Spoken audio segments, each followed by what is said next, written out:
Hey,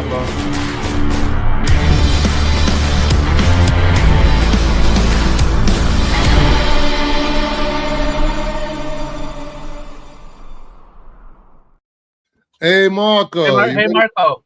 Oh, yes. Wait, you got it. I thought you You guys are terrible at this. so bad at this. You Hey, guys Marco, are- are you ready for the totally awesome, coolest show ever?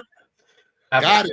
This is what I don't understand. If you live in a northern state, one that regularly gets snow, how many, like, oh my gosh, did you see the meme of guy pointing to a freezer and somebody says, what's in it? Oh, that's the state of Michigan. That's not funny. Oh man, you know, it's cold outside. Yeah, no shit. It's wintertime. Was this guy like over People 60? No, these are different people. No, you hear this stuff all the time. Everybody out here. It's wild, bro. And then like, hey, there's salt on the ground. Why? Salt This on the is road. what I yes. want to ask you. I'm sorry. I try not to always hate on the people with low dick energy, but let me give you this one. Why are you buying a Jeep or whatever, the Black Hawk or whatever, and you got these big old tires on it, and there's salt on the road, yet you got to take a turn at a half a mile per hour? That is true. People are being excessively safe, is what you're saying? Nah, I understand if you're a grandma. I understand if you're a grandma and you're driving a Pinto. Got it. Just kick that back end up, let it roll. But how do you got a 4-wheel drive SUV that weighs 4 tons and you got to act like you're taking a turn? You're just driving straight. You can't go more than 3 miles driving straight. God forbid there's a curve in the road. A curve in the road. You should not be on the road. You should not. Oh, dude, this one guy had me wild. I thought he was just being a jerk. No, he had the whole Jeep with the like 30-inch tires on it. You know what I'm talking about? Yeah. Well, yeah, of course. There's plenty of those around there. They're not trying to annoy you. They're just dumb. But how do you have that vehicle and you can't drive? True. Who buys Jeep? Yeah, that's a valid point. That's a valid point. Do you met Jeep drivers? Do you? I haven't. No. I don't know anybody that drives a Jeep. I wouldn't be friends with you if you were. If you drive a Jeep, I don't know you. God damn it, I know somebody that drives a Jeep. I know at one point. Hold on. With that being said, I know at one point there was a shortage of vehicles because of the pandemic, and they were for some reason Jeeps were the only thing. The little SUVs were the only thing available and the only thing to lease. So a lot of people have it for that. But like, if you're trying to go out there, like some dude was like, "Yo, I drive a Black Hawk." I'm like, I don't know what that is. He's like, I was like, "What kind of car is that? Like a helicopter? What is that? What? Yeah, what are you talking about? You drive a Black Hawk?" And this dude's like, "Yeah, Black Hawk." I go, "Yeah, but who makes it?" It's like it's a Black Hawk. Like, what are you talking about? It's a Jeep. The guy drives a Jeep. It's a Jeep. It says Jeep in big ass letters on the front. Why'd you just say I drive a black Jeep? I don't. What kind of vehicle is it? I've never heard it called anything but a Jeep, and it's just dude. They're calling it wild stuff, dude. Wild things. They're calling these things. Did we start the show yet? Yeah, we started the show.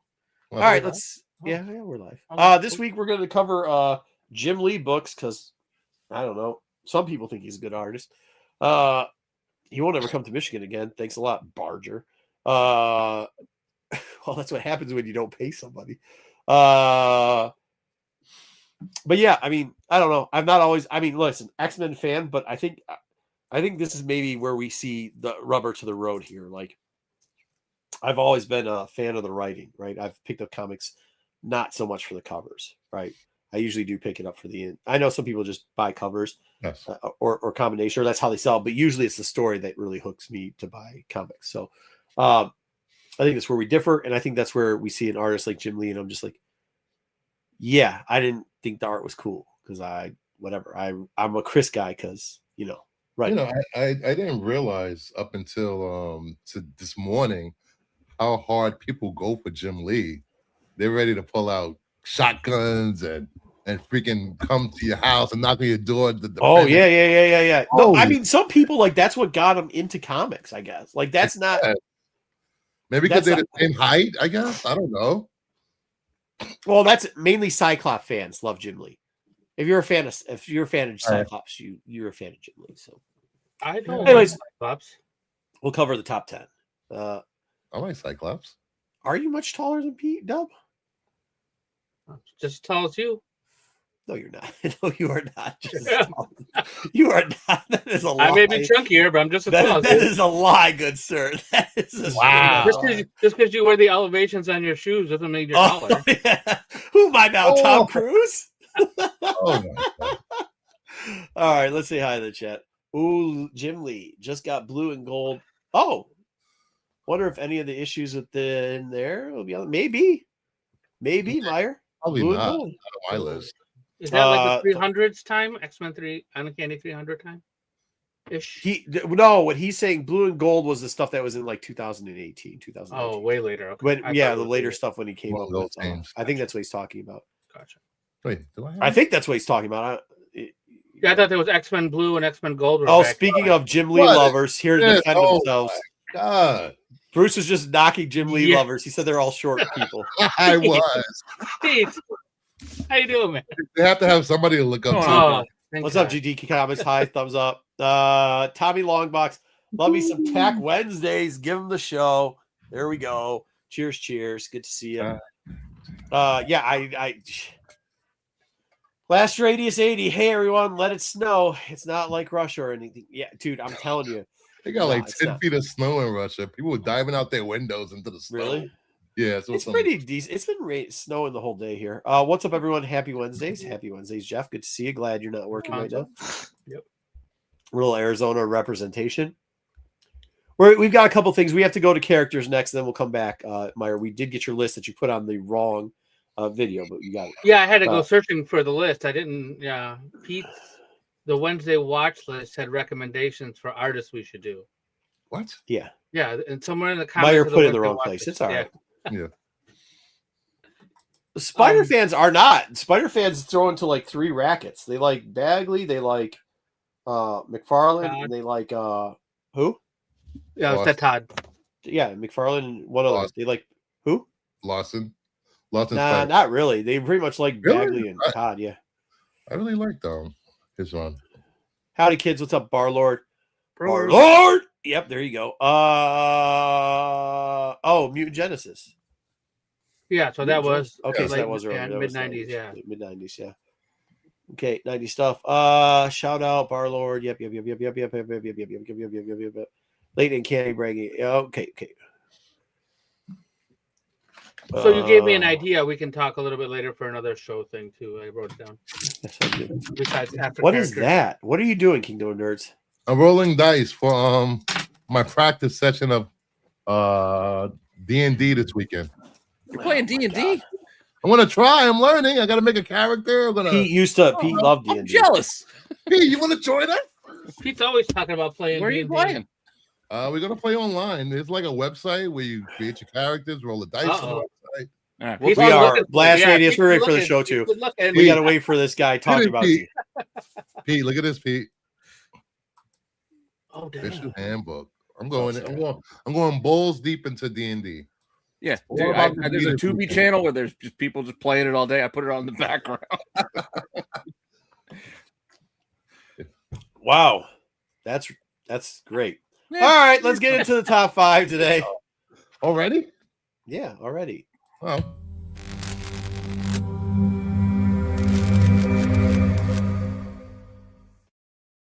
Bruce just goes, let's not have a 3.5-hour show. Oh, Peter, D&D. He goes, let's not get to 3.5-hour show, and then proceeds to go, we're already starting the show? What the hell? You know I'm a Pete Homer. I guess. Yeah, I also want a short show, even though I decided to hop on. I'm not doing so well today. I should have known you were going to show up. Oh, can you fix that? Yes. What do you need me to fix? The comment. Straight up and down? Sorry. Yeah. Oh, plus I also wanted to show Dub my new shirt. Is it Bret Hart? No. I can't see it. What is it? That's it. Oh, Flashbelt. I just screwed some. I knocked Flash over. Ooh. Who's on your shirt, Pete? I gotta know. We share. Oh, his name. Oh, nice. Yes. Awesome. I was gonna say we share tastes in comedians. Escalator does not break down; it only becomes stairs. I don't know how to fix that. Okay, I'm trying to figure it out. It's one right there. They moved it again. Right there. They moved it again. There we go. Sweet. Right? Isn't that it? No, where they moved how you? Oh, there it is. There it is. I got it. Sweet. 4.5. Exactly, Jeffrey. Exactly. All right, let's get into the top 5. Here we go. Sure. So, we're going to talk about regular covers, which means open order covers, open order variants. These top 5 are not going to cover incentives, and we talked last week, we're going to bring the incentives down a little bit just because there's less to choose from, and was kind of a struggle the past couple of weeks to get. Yeah, till I looked at FOC this week. Holy crap! Yeah, jeez, oh Pete. FOC is the same way. Yeah, maybe we'll do more, but for right now, we're gonna limit the number of incentives. Yeah, it might be a week by week basis thing. I think maybe. All right, so number 5 for the open order covers. Yeah. Here we have Amazing Spider-Man. Is that Bermejo? Dub, what are we doing here? Dub, what are we doing, Zenoscope? What's wrong with Zenoscope? I love that cover. That's Delato, by the way. Delato. I picked the wrong one. Fucking Who is Zenoscope? That? We're really living in the slums in the today. middle. Dub, who did that one? Is that Burns? I wrote the name down and I forgot what it was. I had a lot to get done real fast. The artist is Igor Lamov. Thank you. Yeah. Igor. I mean, it is good, but at the same point, we're in Zenoscope cover. now. It's tasteful. Hey, let me ask you, what's on the inside of a Zenoscope book besides titties? I thought we were just picking covers here. I didn't know we were picking ass and titties. It's just cover. Brave enough. I think one of the guidelines was no Zenoscope. Because Bruce one time tried to put 12 Zenoscope books in the top 5. We're not doing Zenoscope. If that's the rule, then I need to know what these rules are because every week I feel like there's a new rule. I just think you choose it. You choose which rules you want to listen to and which ones you don't. Is there rules? Ghost. I will say this about. Can I say this about Ghost Pepper real quickly, Bruce? No they I think all of their books across the line were really good this week. Oh yeah. I think all their covers were really good this week. Yeah, action figures. The story kind of. I like the action figure. Story's kind of died off. I didn't hate the action figure covers. I know you're scared of it, but I didn't hate it. All right. Yeah. So I didn't put that there. I put the Delato instead. I think. But it was nice that it was also good. Trade dress. Both were cool. All right, what do we got next? All right, number 4. Yeah, I got the Bermejo. Yeah. Oh, looks like we both went with Derek Chu, just different companies. And then, Speaking about books, I guess it's what dudes like. This says a lot about us. This is for the gays and the gals. Thank you very much. Yeah. The gays and the gals. Dub, I'll be honest with you. I'm not quite sure that there's a bad Psylocke cover either. No, and I talked to I almost put them all up today, and I thought about that too. Like he said, there's guys that come in that buy X-Men books in his stack. The Psylocke literally couldn't put back any of the covers. He got every single cover, and you can't, dude. They were all good. Look. Spoiler alert. You should read the inside of that book too. Shout out Seeley. Mm-hmm. I had to send a message. I had to send a message to our boy Timmy. He is. I got the word out there to him. I said, Timmy, what are you doing, son? This week, what are you doing? We'll get into it later. What's up, Dwayne Scott? One thing I have to say about the cover of the Psylocke, and that's what I'm saying. All right, our Lord, you ain't lying. It looks like she's scowling right there. I feel like she's like one stopping scowling away from having a unibrow. Those eyebrows go down to her. Yeah, that's close. But hey, some dudes like hairy armpits, some dudes like a unibrow. I don't know. I'm not gonna shame those people. Oh my god! I picked the covers. I ain't shaming it. If you like a little hairy, that's you, bro. Look, I'm not. To each their own. Yeah.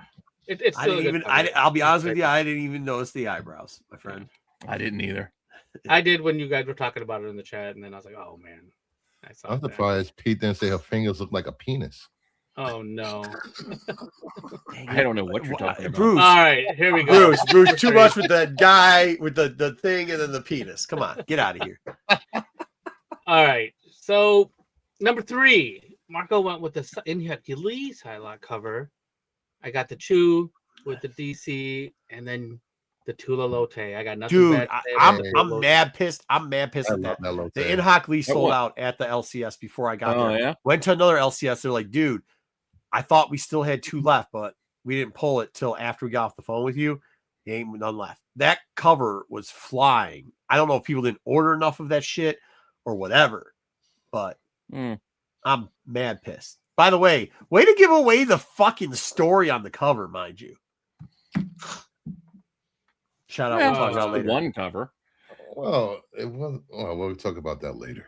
Yeah, spoiler alert. You also could just think it's an extension of his street verse. Remember he did those variants where they're all dressed in their New York street gear. Clothes, yeah. It kind of looks just like that.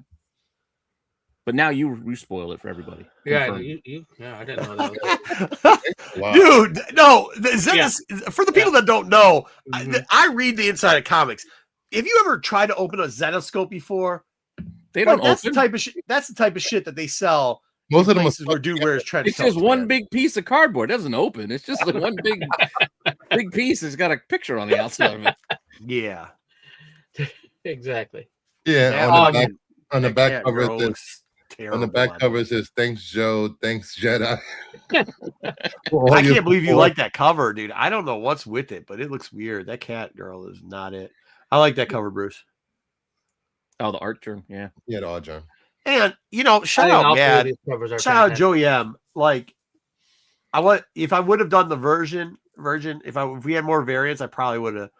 It would have been a whole Joe Mad / I did order the 1 in 50 because it was cheap at Midtown. It was like $20-something bucks. There's enough good open order covers. We could do a top 10 ratio. I mean, top 10 open order. We could. We probably could. We really could. For sure. Some weeks. Maybe that's what we'll move to. Thank you guys. Thank you for giving me the win this week. Thank you. You didn't get it yet because you didn't. They said their favorite cover of the week. I know you didn't put it as your favorite cover of the week. Only one person did it right. You guys failed the test. Go ahead, send it. Number one. And this is how you pass the test. There we go. You put it as the number one cover of the week. That shit was the number one. That was the best. It was also that's the best cover of the week. If you put it in any other order, you got that shit wrong. Nice cover on Cul-de-sac though, Bruce. I like it. Yeah, and good cover. Like those textures that are kind of like overlaid on the picture, like the Japanese art germ's good. It was done well. It's done very well. It is done very well. Yeah. We did it. Look, that's what I think he's saying about the Lee Bermejo. I mean, look, mine was between Delgado and Bermejo, and I'm gonna pick Delgado every single time. I think Spider-Man or Venom. If it's Spider-Man or Venom, I'm gonna do Delgado every single time. Meyer, I'm not saying you're wrong. I got the Bermejo. It was a good cover. Not saying you're wrong. Just you don't think his Spider-Man covers are becoming the same-ish? I'm getting bored with them. That's what I was going to say. Well, isn't Bermejo stuff all the same too? I didn't pick that either. No, I'm just asking. He's got Juggernaut, and this sometimes, one he has like. Hey guys, sometimes hold on. Well, he did have Mary Jane that week. Hold on, it's just Bruce. It's just like you select every fucking winter sweater cover. A lot of them are trash, but you like that shit. So you like it. I like Delgado. I collect the covers, and I'm that's what I do with Delgado, man. Just like I collect the Zulu covers on. You can't hate. I mean, you're gonna hate me because I like it on the way an artist draws a character. I mean, no one's hating on anyone. Well, that's what you just said. You're like, oh, isn't it boring? Doesn't it suck? No, it don't suck. No, I said I am getting tired. I'm not talking about you. All I said was I. Not everything's about you, Dub. I know you want to make it all about you, but not everything's always about you. We understand. You like women with unibrows. We got that. We gave you your love on that. What we're saying here is I like Delgado covers. That's it. This narrative that he spews every week just gets deeper and I know. deeper. If you don't agree with him, you're 100% wrong. That's not what I'm saying. I'm repeating what you say. I'm just repeating what you say. No, you're not. You didn't repeat anything I said. Absolutely. You made something up. You listen whatever you want in your own microphone. Hit the rebound. Hit the rewind. Yeah. All right. What do we got? Do whatever. All right, let's talk about it is all subjective. Oh, our variants. Oh, we don't have anything. So we're only doing a couple variants this week, and so here is Bruce. I like that. Dub. I mean, I like that too. I like the man. Like I did. Yeah, I like it. Yeah, Joe Mad as the man. Yeah. Nogi-san. I gotta say that the Nogi-san is good too. I ordered that as well. What am I? Why am I forgetting the name of the book that I did? The one with the serial killers. Exquisite Corpses. Exquisite Corpses. I think they had a good run. They had almost all great covers. Those They were were good covers too. Bruce, you're right. It was we could have done 10 because they had a lot of good covers across the board in there too. I like that Nogi-san. Just like it's just Psylocke. I like it. It looks like a black white. Unfortunately, he got it wrong because he put it as his runner-up. Well, these were not any necessarily. This Order. wasn't You any said order. runner. Oh, I thought it was. I thought I was pretty clear that said you give a runner-up and then you give a final. When did you get that? Well, I definitely said it. I definitely said it. I don't know about this week though. Yeah, you definitely heard it. I think it was you last guys week just you don't said read that. messages and just do your own bullshit and call it a day, huh? No, you go to send messages. You get a phone call and forget to send the message. Then you just come here. That's true. Like, That's true. I That's true. did That's send also the that. Hey, except for Pete. Except for Pete said he saw it. I would. didn't see it, but Hey, I think it was I last would. week. By the way, Dub, look at the message. Monday 7/22 says runner up, and the next one says yours said it. You said it on Monday night after I. no, but before that, we talked about this in one of the chats. Anyways, all right, go to the next book. Unanimous for Bruce. Thank you. Put it in the wrong order. Rushing it. This is your runner up, Bruce. Not good. Yeah. And we'll just slide it over there. Yeah. Best variant of the week. Top variant of the week it is. Oh, the Ito is. Bruce shot his load earlier, looking at too much of those sweater weather covers. Fire. Huh? The Ito is fire. Yeah, it's got a Power Ranger on it though. Yeah. It's still fire. Yeah, mine is a Power Ranger on it. Why is there a white Interesting tiger in the Power background? You got to read the book. Yeah, spoiler alert. It's a Power Ranger thing. Oh. The green one goes white. I saw Usagi on the cover, so that's where I was. Yeah, I get it. That's it. Yep. All right. And so that's our top 5 plus variants for the week. Sweet. Yeah. Do we go? What do we go? Oh, FOC off. FOC off. We ready on FOC? FOC off. We'll see. Fuck off. It sounds Fuck dirty off. for some reason. Fuck off. Fuck off.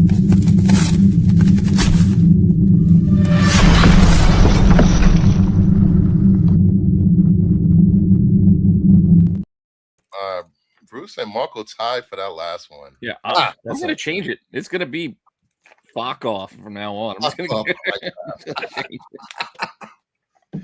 FOC off. Fuck off. Yeah, it'll be fuck off. Fuck off. This should be fun. This one, Right. I You put say a that- lot into this week. It was a good week. Yeah, A lot of it's exciting shit too. It took 2 days. So yeah. So There two- is also some weirdness in here too. So Yep. I had to forgive make me, some but- adjustments for sure. Yeah, there's definitely some weird shit going Did you on. have to put pasties on some of the covers? No. I did not. Uh, So there was a little bit of cheating too. So like I feel like it was a little weird. So we'll talk about it when it comes up. Here it comes. Cheating. Essentia 32, 1 in 50 by Carla Cohen versus Absolute Batman 17 by Eric A little cheating. Kanit. oh. I feel like we've seen this Essentia 32 already. And We we have. had it in FOC. We have, but it came back up on FOC, so I had to give it a small love. So it wasn't quite final the last Every week we can just throw it up there. final. But no. Hold on. That's 'cause we also hold on. Like To be fair, we also they double week the Absolute Batman 17 on FOC.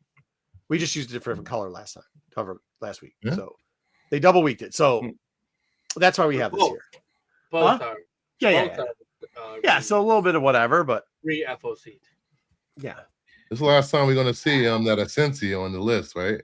Think so? I don't know. Is this the last time we're gonna see the fuck? Just say it. Just say it. Is this the last time we're gonna see Absolute Batman 17 on it? It only got pushed 1 week, and he had to drop off his kid at college, so he's allowed. Sorry, I was reading the comments. I don't know. I like the Carla Cohen. I'm gonna go with that. Although the trade dress is not bad for that either, so I'm fine with the trade dress. I'm not paying for it. Yeah, were you going for an eating theme on this one? Yeah, I don't know. No, I really just went because they both had double FOCs. Because Batman's eating Ivy. Just saying. Yeah, I pictured that differently in my head. I'm pretty sure he did too. All right, let's talk about Catacomb of Torment by Ariel Olivetti versus End of Life 1 by Sebastian Fiumara. Shout out, bringing back In the life. Vertigo. Yeah, Vertigo. I think I'm leaning towards the Fiumara. Definitely for me, it's Fiumara. That looks great. I like Olivetti, but there's really that Olivetti with that fat kid. Oh, yeah, that kid looks like he's gonna punch me in the nose. Okay, here's shout out to my dad was a service member in the Navy, and that we all had a dress in that fucking outfit. little sailors. Oh yeah, we all had to wear the little fucking sailor outfit too. In the Navy. And it was like 30 years after my dad was out too. And he was an MP, so it's not like he was running around in the fucking sailor outfit. You know what I mean? I don't know why the shit we had to wear it. If he was alive, that's one question I'd like to ask him. Like, why the fuck did you like wearing necklaces? You send your picture to Olivetti so he could draw that? Yeah, that's me. Is that you? Yeah. Well, Greeks start off with blonde hair and then it turns dark. So that literally looks like me as a little kid. I didn't know that. I'm just saying the End of Life, that just looks like Zach Morris went evil. Zach Morris. It is Zach Morris / like Brad Pitt from True Romance. It's got a little bit of that in there too. Yeah, Zach Morris is Tyler Durden. Yeah, there you go. Yeah, but my dad was an MP. Like, why? Like, I understand the boiler room guy, but like, oh, that's funny. I think they're both cool. All right, what's next? All right, next coming up is here's the triple threat. We went and with the cat. No, it's all right. Did they give you the little hat too, Meyer? This is what I don't understand. Why are we doing this? Nope. Yeah, I don't know. And they're all like, it's like increasing in 1 in 25, 1 in 50, 1 in 100. And increasingly in like nobody. Who the fuck's gonna get Amazing Spider-Man Spiral death? Like somebody. Death Spiral. Sorry, Death Spiral. And they don't even have that Death Spiral character on any of these covers, which might have helped sell them. Oh, I don't even know that's a character. That's a character, right? I just learned something on the cover A. Like, learned something today. Yep. My question with this is, which is the worst out of the? This really was a triple threat of question. Which is the worst? Left. I thought so too, but right wasn't great either. Yeah, that the hard angles on the Venom is rough. His elbow right there looks really not. Yeah, but then you also got to look at Carnage and look how like his arms are bigger than his legs. No, look at his toes. What the fuck's going on there? One's got toes. One's got fangs. The other doesn't have nothing. I don't know. All right, Joe's dueling. Oh no! Focusing on the feet. Oh, yo. Wow. Yo, I take a shower more than once a week. Come on. All right. Well, we can move on from this because I don't think we're going. Yeah, this is just not. We're not. Yeah, I mean that Carnage isn't good. I give it to you. No, I don't, honestly, I don't like any. I mean, this was which is the worst. Everybody in the chat has got a different opinion on which is the worst. Exactly. Like everybody thinks there's no wrong answers here. Yeah, they're all bad. Yeah. Sorry. I've seen worse covers too. I have seen worse covers, but dude, but they're not great. They're not great. Only thing I'll give the Venom is I like the lighting. The lighting is kind of nice. That's about it. No. All right, next. Here we go. Let's talk about Briar Knight's Terror 3, 1 in 10 by Rebecca Puebla. Not Zenoscope title, by the way. Not a Zenoscope. No, that's a Boom. Yeah, Boom. Hello Darkness, number 19 by Jenny Frison. I believe that's an open order cover. Yep. Puebla. Really? We got some Frisna going on the right. All right. I thought it was cool. Crazy I thought both were cool. Yeah, the Crazy Eyes are really kind of messing with me, though. I like it, though. I mean, I don't know like that, but Yeah, I might lean towards the Crazy Eyes. Zaggy got no love for these chicks are too old for Zaggy. I'm trying to figure out who that Pueblo. It looks like He's like, is that lady wearing a one piece? What is it she, looks a like an mother? actor. There's definitely something. The eyes are give me Mila That's why I Kunis like vibe. it. She is like fucking Looney Tunes. Mila Kunis. She's about to stab you. You know that, Oh yeah, right? someone's about to. Yeah, somebody's about to die. Yeah. So, someone has already looked like she's got blood. What do you mean you forgot my fries? Yeah. Where's my gas station glizzy? All right. Wait, hold on. What? What did you say, Bruce? What? Next. It's so slow. All right, here we go. Godzilla Kaisei era. So number 8, 1 in 25 by Louis de Martinez, and then Predator Bloodshed 1, 1 in 50 Dan Panosian. Yeah, I hear you, Tristan. Godzilla. I like Panosian. I'm going Panosian. Interesting. I like Godzilla. Don't get me wrong. Dub? I just don't love the people down up front on the Godzilla. That's what's throwing me off for that cover. If those people were not in there, I'd have a little harder time. But I've got a lot of the stuff you like, though, Dub. It does. It's Godzilla, but the Godzilla's fuzzy. Angelus. The Japanese. What do they call it? Script. Yeah, Kanji? it's called something. Yeah, I think so. But that Kaisei era is like this. It's the universe. Like it's Kaisei is, IDW's Godzilla universe. Isn't that also Sealy? Yeah, that's Sealy as well. Dude, I think that's him. He does a couple. There's a couple Godzilla books out, so I'm not 100%. I think that's the Sealy one though. Okay, because there's a Starship Godzilla too that I don't know. Yeah, I don't think he could be doing that too for all I know. Yeah, it could be. All right. But I'm going Panosian. Yeah, me too.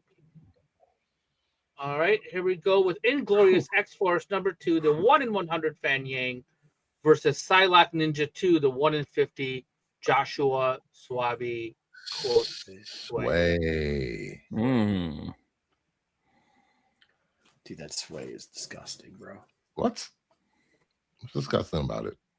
No, old man. In a good way? Like good way. In a good way. Oh, it's really good. What are you talking about? It's disgusting how good that is. Like that thing is very, very well done. That's incredible. I like them both, but I do too. Yeah, I'm a bit of a lean to Psylocke. Wow, they're going fan way. Dang. Really? Thank you, Sarah. No, he's both. Yeah, I don't know, man.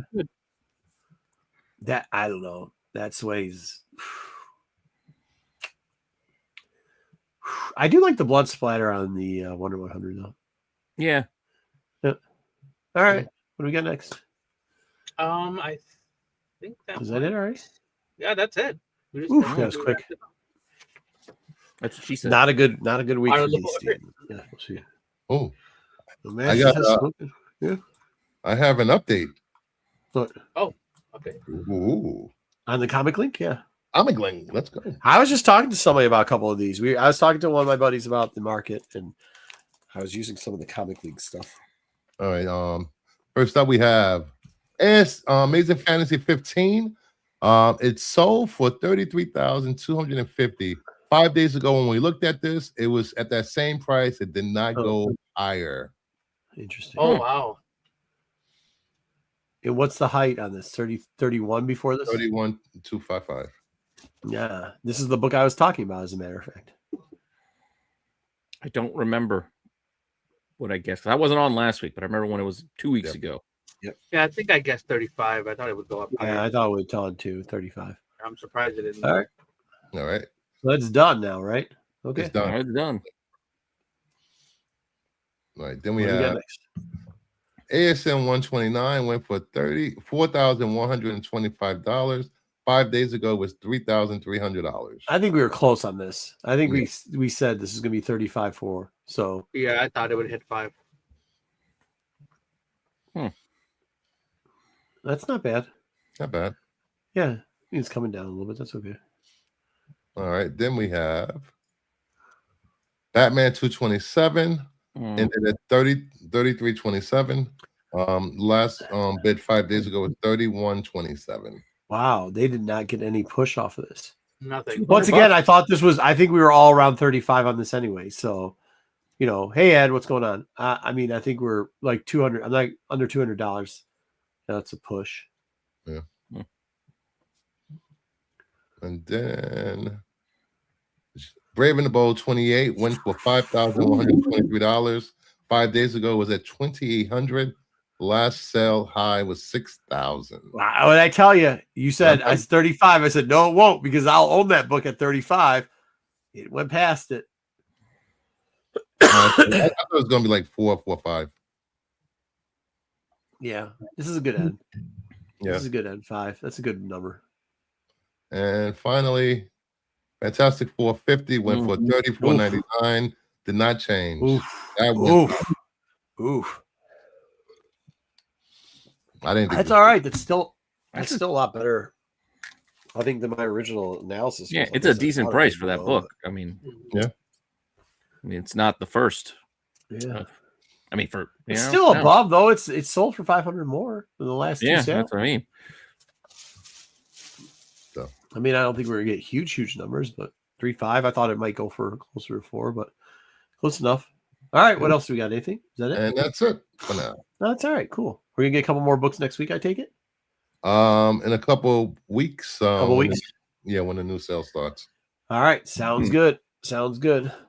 All right, let's get into Take It or Leave It. We are chugging through this. We're trying to get to Jim Lee top 10 covers.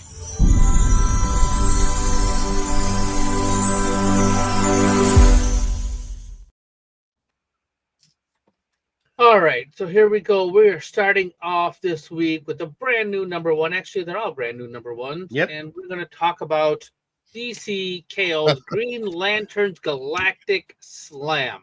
Stupid. They went full for the boys on this dumb shit, huh? They went all wrestling.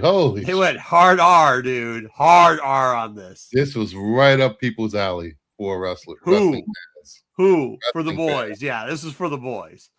Well, I like wrestling, but I still didn't really need this. This was just, I don't know. It was something. I think anybody who said, "Oh man, I like all the wrestling stuff they're doing," they put out this book just to make fun of you. Like that's. Damn. I think somebody started talking a little bit too early last week and peacocking. I mean, he might be part of the boys too, I guess, but you probably should have kept that on the back burner because then they put up this one and it is just literally mocking you at this point. This was horrible. Yeah, but like the main line title is different than all these spin-off things. Yeah, this is a Green Lantern spin-off. I would say. I guess. This is How do you? No, they have tons of spin-off. KO is 90% spin-offs. No, it's not. No, it's not actually. Dude, yeah, there's a ton of spin-offs. No. There was 3 this week. What? No, tying the spin-offs is different. No, but even so, there's this and Titans. Yeah. Oh, this and Titans. So 2. Sorry. That's it. That's what I'm saying. Yeah, 2 out of 4 books. Right. 2 out of 4. 50%. Okay. I got it. What do you mean 2 out of 4 books? 2 out of 4 what? Let me see. You had Nightwing. You didn't pick Nightwing. You didn't pick Wonder Woman. Yeah, nope. Superman. I'm just saying, there's other DC titles outside of the 2 KO books, but yeah, well, I'm proud of DC for not overdoing the tie-ins. Like they actually had some restraint. World's Finest. Wait, was World's Finest a tie-in this week or was it last? No, week? it's still continuing whatever the hell they're doing with the Lex Luthor thing. Yeah. So it was last week was the tie-in. Then DC Titans. Okay. Unlimited Superman Unlimited is not a tie-in. Just the 2. They're doing the all-in stuff. Shit. That's Wonder Woman is not a tie-in. Fair enough. I mean, Catwoman shouldn't be. Catwoman's a good title. Mm-hmm. Oh yeah, nobody reads Wonder Woman anyways. So go ahead. It's all right, Meyer. You didn't miss much. So what did you? So I'm guessing you have a thumbs down on this. Yeah, it was bad. It was real bad. It was worse than I expected. That's hard to do. I set a very low bar, especially for KO titles. Bruce, did you read this one? Yeah, I read it. I'm happy to get Kyle Rayner back. Oh, get out of here. Look at how he's selling. He knew this was trash. but it got way too long. I did not need the backstory of the backstory. Bam Bam Boom Boom, whatever the fuck his name was. Bro. Come on, that's every other WWE Omega Bam Man. Thumbs down. This was not for me, but I can see how some people will like it. Get out of here. Yeah, fair. Dom is already like, oh, hey, this is great.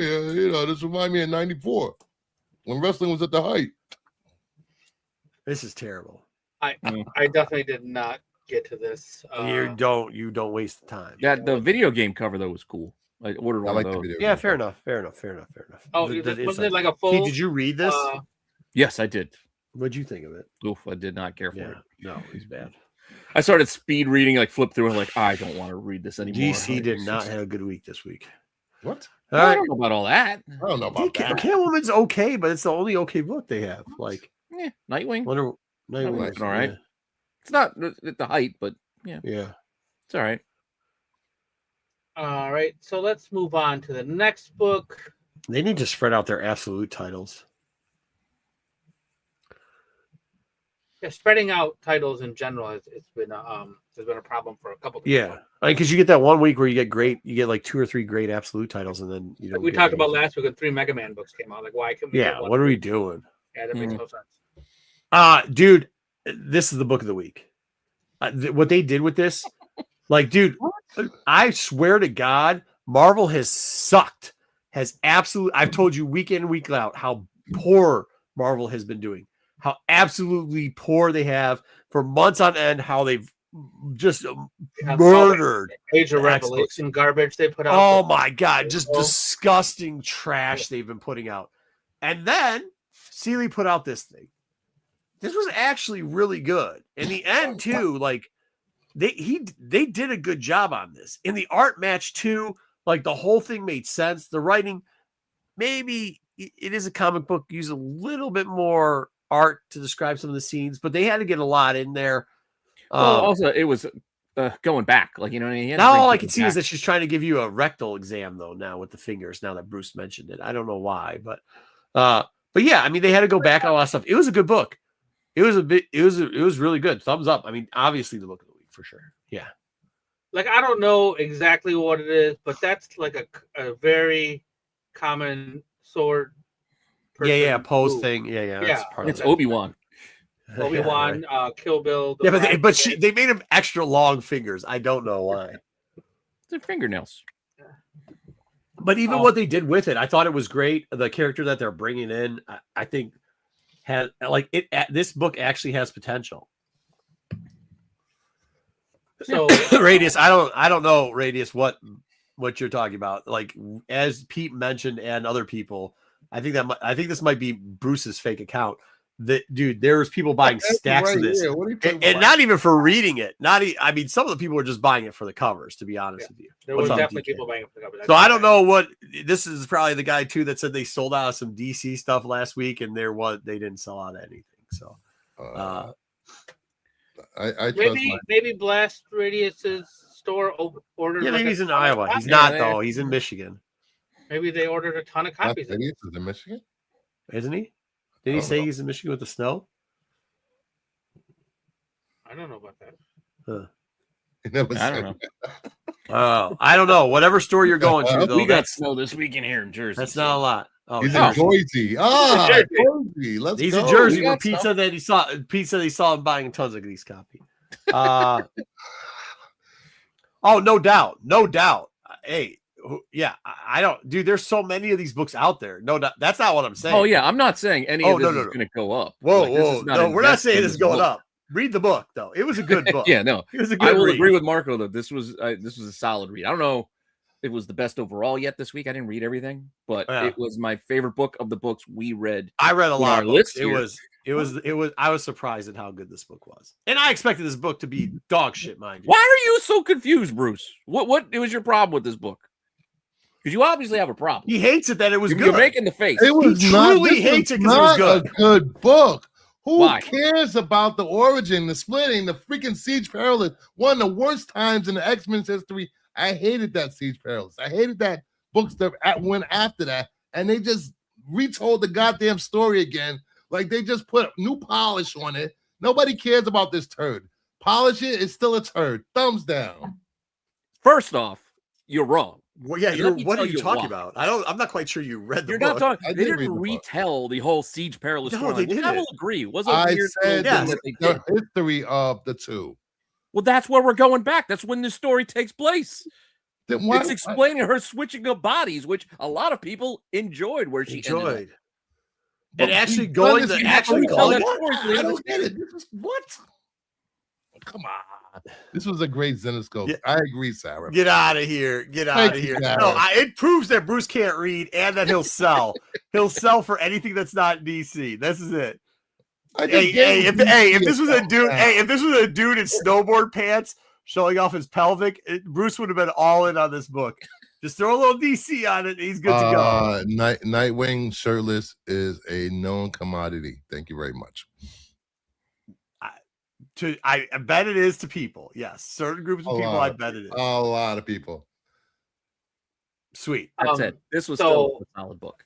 Yeah, the art in this book was decent. It wasn't like knock your socks off, but it was far from bad in any way. Like it was decent art. Lots of covers. And for Psylocke I like Psylocke anyway, and I was not expecting this book to be anything, but I give this book a thumbs up. Yeah, I thought read it. It was a fun read. Yeah, it was enjoyable. There was things happening I didn't expect, and I don't know the whole backstory about stuff because I don't care. But even without all of that, he hates X-Men. It was. I'm telling. It was decent. It was. Yeah, Ninja. It was fun. And I'm looking forward to the next book in it too. I think that's part of it too. Will you pick up the next book? Because I'll pick up 2 off the basis of this book. So. Yeah, I'll read the next one. This wasn't like the best thing I've ever read in my life. That's what by far. No, I'm not saying it's the best. Hold on. This week had a lot of. I'm saying that it was a decent book to read, and it was read it. Like it's fun. It's not. It's way better than all. We'll talk about the road book, Meyer. We'll talk about the road. Well, that's what I'm saying. It was the best of the bunch that we read. I mean, so far we got Omega Bam Man, and Psylocke. So yeah. I mean, there was a lot of ones, but on top. And I'm not just saying this. Like even Exquisite Corpse was just mid this week. It wasn't great. Like there's a lot of mid. Yeah, there's a lot. I didn't get to read that one yet. Bruce is just so mad that Marvel's actually doing better than DC this week. He can't take it. It was just 1 week. Yeah, I know, dude. Wow, I didn't think he'd have this bad of a problem with it. Next book. Is it the Rogue book? All right. The next is the Rogue book. Yep. Yeah. Go ahead. You guys go ahead. I have much to say on this one. I'm gonna give it a crooked thumbs up. I did particularly not like the art. I thought it was a little bit long to get to where it went to. Yeah. I think maybe there was like 2 characters that I don't even understand why the shit they're in the book. It was not the worst thing I read. I was expecting it even when I opened it up to be the worst thing I read this week, but I read the DC book. So this was a thumbs down till I got halfway through the book. And then it turned to a crooked thumbs up. And then by the end, it got to a crooked thumbs down. Then it got to a crooked thumbs up. But it is, I mean, if you tell me this is a crooked thumbs down, I'm not going to argue with you. I imagine this is a leave it. Like, I think I'm giving it credit because, like, it started so bad. Actually, you know what? Switch it. Crooked thumbs down. Crooked thumbs down. You didn't like the giant pop yourself. I just talked myself out of it. But that's where I am. I'm literally on the border of crooked thumbs down and crooked thumbs up. Yeah, because the problem with this book is, like you said, it was just dragged out. Like, the whole book could have been the first 5 pages of the rest of this story. Like, we didn't need to have so much of this fight with this giant possum. Yeah, the giant possum thing was wild. We got the flashbacks with the Sabretooth. Jesus Christ, how many times did that keep going back to the same fucking flashback?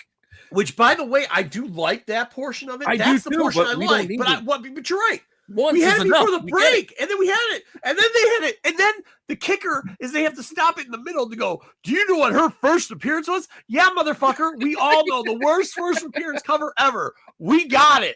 Like, what? That was a weird little add-in there. What? I mean, they did that in every X-Men book this week. Yeah, that was in the Psylocke book, too, yeah. Yeah. That didn't make any sense. They're really pushing. It's like really it also kind of like the old school Marvel, thing. Like, hey, get the checklist.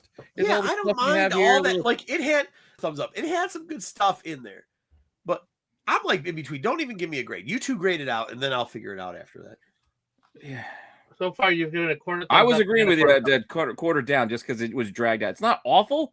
It's just I don't know where we're going yet. Apart from let's figure out. Well, no, I know where we're going. I hope we go there. The problem is I don't want to read 4 books to go there. It better be next book. It better be next book. Oh, I will tell you that. Hey, I will tell you that. Also, too, that was the one problem. The downside of Psylocke. No, hold on to Blast. Go back up to Blast Radius's thing. I hate when they write in accents. Okay, this is the one negative I will say about the Psylocke book. We know they're speaking Japanese, motherfuckers. Stop putting parentheses around it. Just right before they do it, translate it from Japanese in a little square box. We're good. We're good. That's all we need. But yeah, sorry. I think he's talking about Gambit in this one. I know. Gambit looked weird. Yeah. So Pete, you had a crooked thumbs down. I was going to agree with the crooked thumbs down just because we didn't get anywhere. We didn't get very far yet, and to take my $5, and we didn't get anywhere. Yeah, they need to speed this story up. We're going to read 2, but it's not going to be not look forward to reading 2. Bruce, did you get to this one? Yeah, I did. Thumbs down. Of course. This could have been told. This could have been told in Uncanny X-Men. I don't know why they're doing. Well, we don't know that yet. Based on the first issue didn't grab me. I don't care for the second. I'm not going to read the second issue, personally. Fair. I'll read it here, but not for my. Yeah, I think you could have. I think. Yeah, but the first. You're right about the first half. Just might as well have just been an issue of Uncanny. It's like they should have done that in Uncanny, and that spun off into this book, and then pick this book up after she leaves the rest of the after they fight the possum. Yeah, whatever the hell it is. I don't know. Why is there a possum in this book? It was a possum. Didn't we just dude? How about the hold on? How about the possum did the rampage thing where he starts fucking chewing on a building?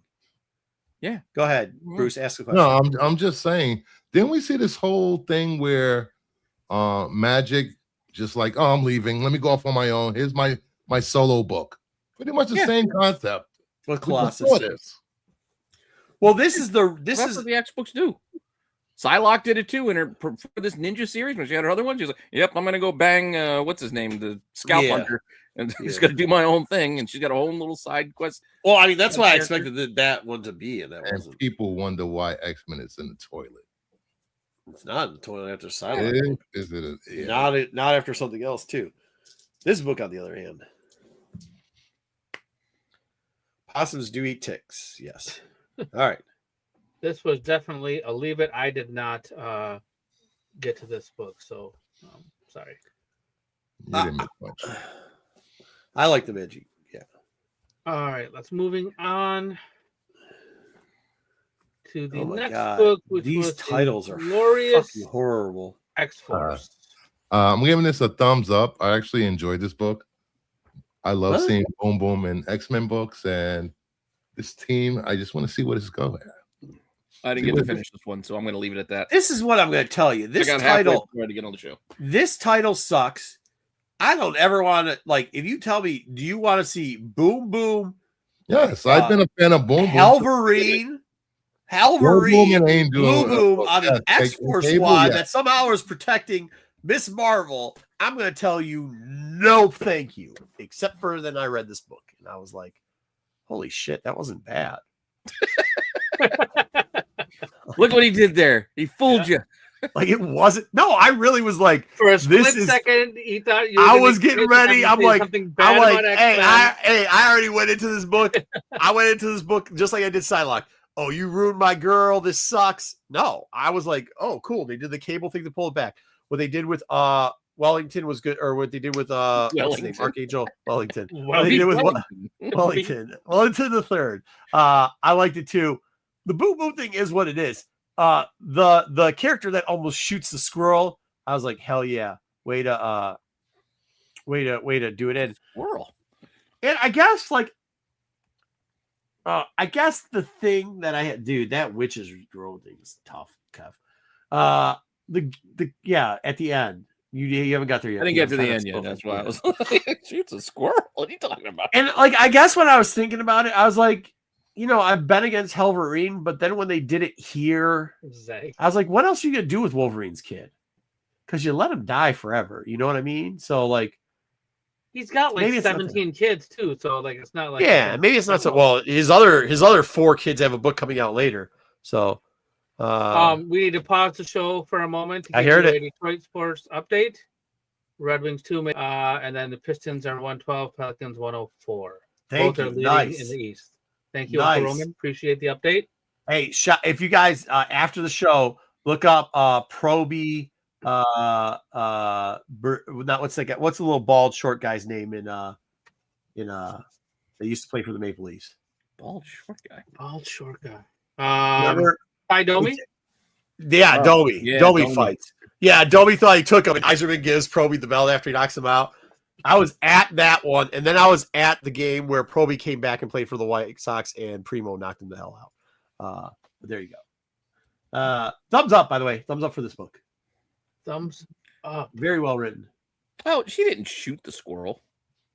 No, I know. I didn't say she. Pete, try not to give it away. I didn't. I just said she. Well, based on Bruce and Marco, this book is a take it. I have a strong limit of 1 X-Men book per month, so I couldn't read this one either. So. Guess what? Next month you're gonna have to read 2 at least again. All right, what do we got next? I just want in this segment in protest, he could have chosen Wonder Woman or Titans to read.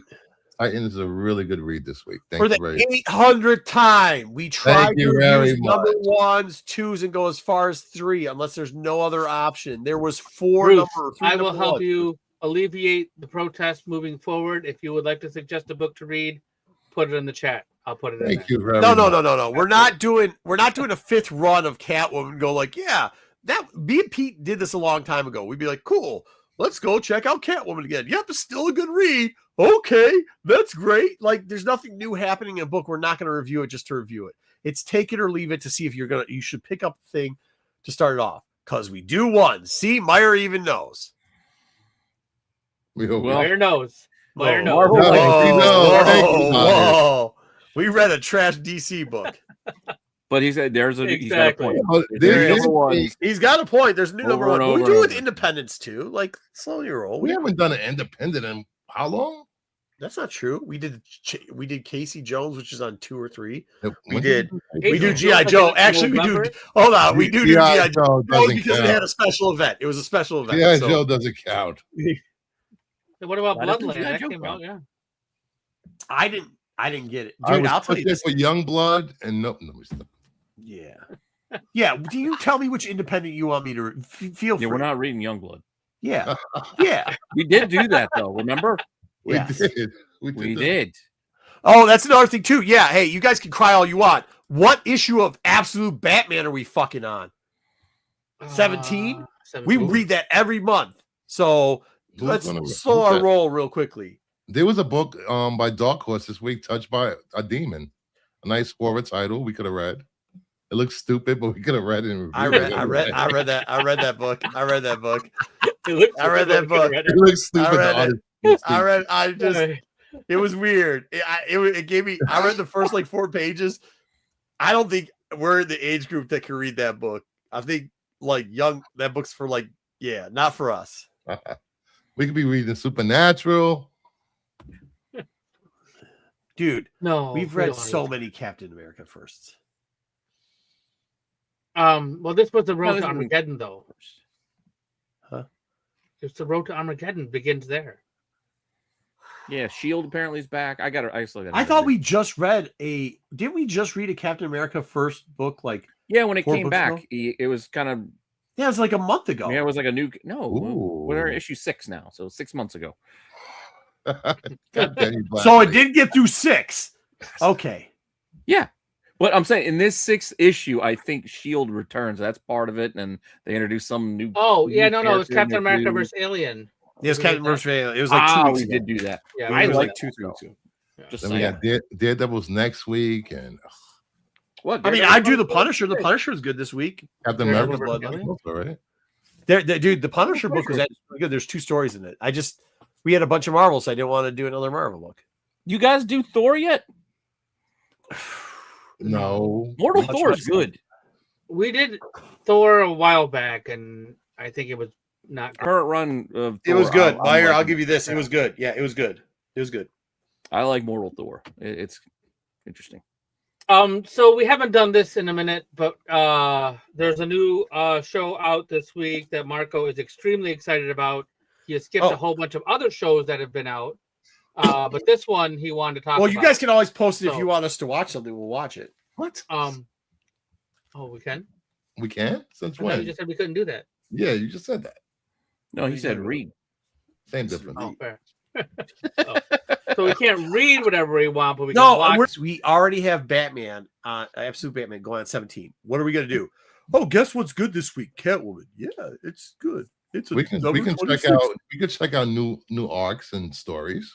See how it starts. Yeah, sure. You can discuss this later. But we're dragging I'm watching it, Blast. I think it's fantastic. I'm behind, but I do like this. Okay. So what are we doing? What's our last take it or leave it? Take it or leave it. Our last take it or leave it is A Knight of the Seven Kingdoms. Thumbs down. This was boring. I don't know how people can enjoy this. You want to clop on the ear? It just seemed like the same old. But I haven't watched it yet, so that was just.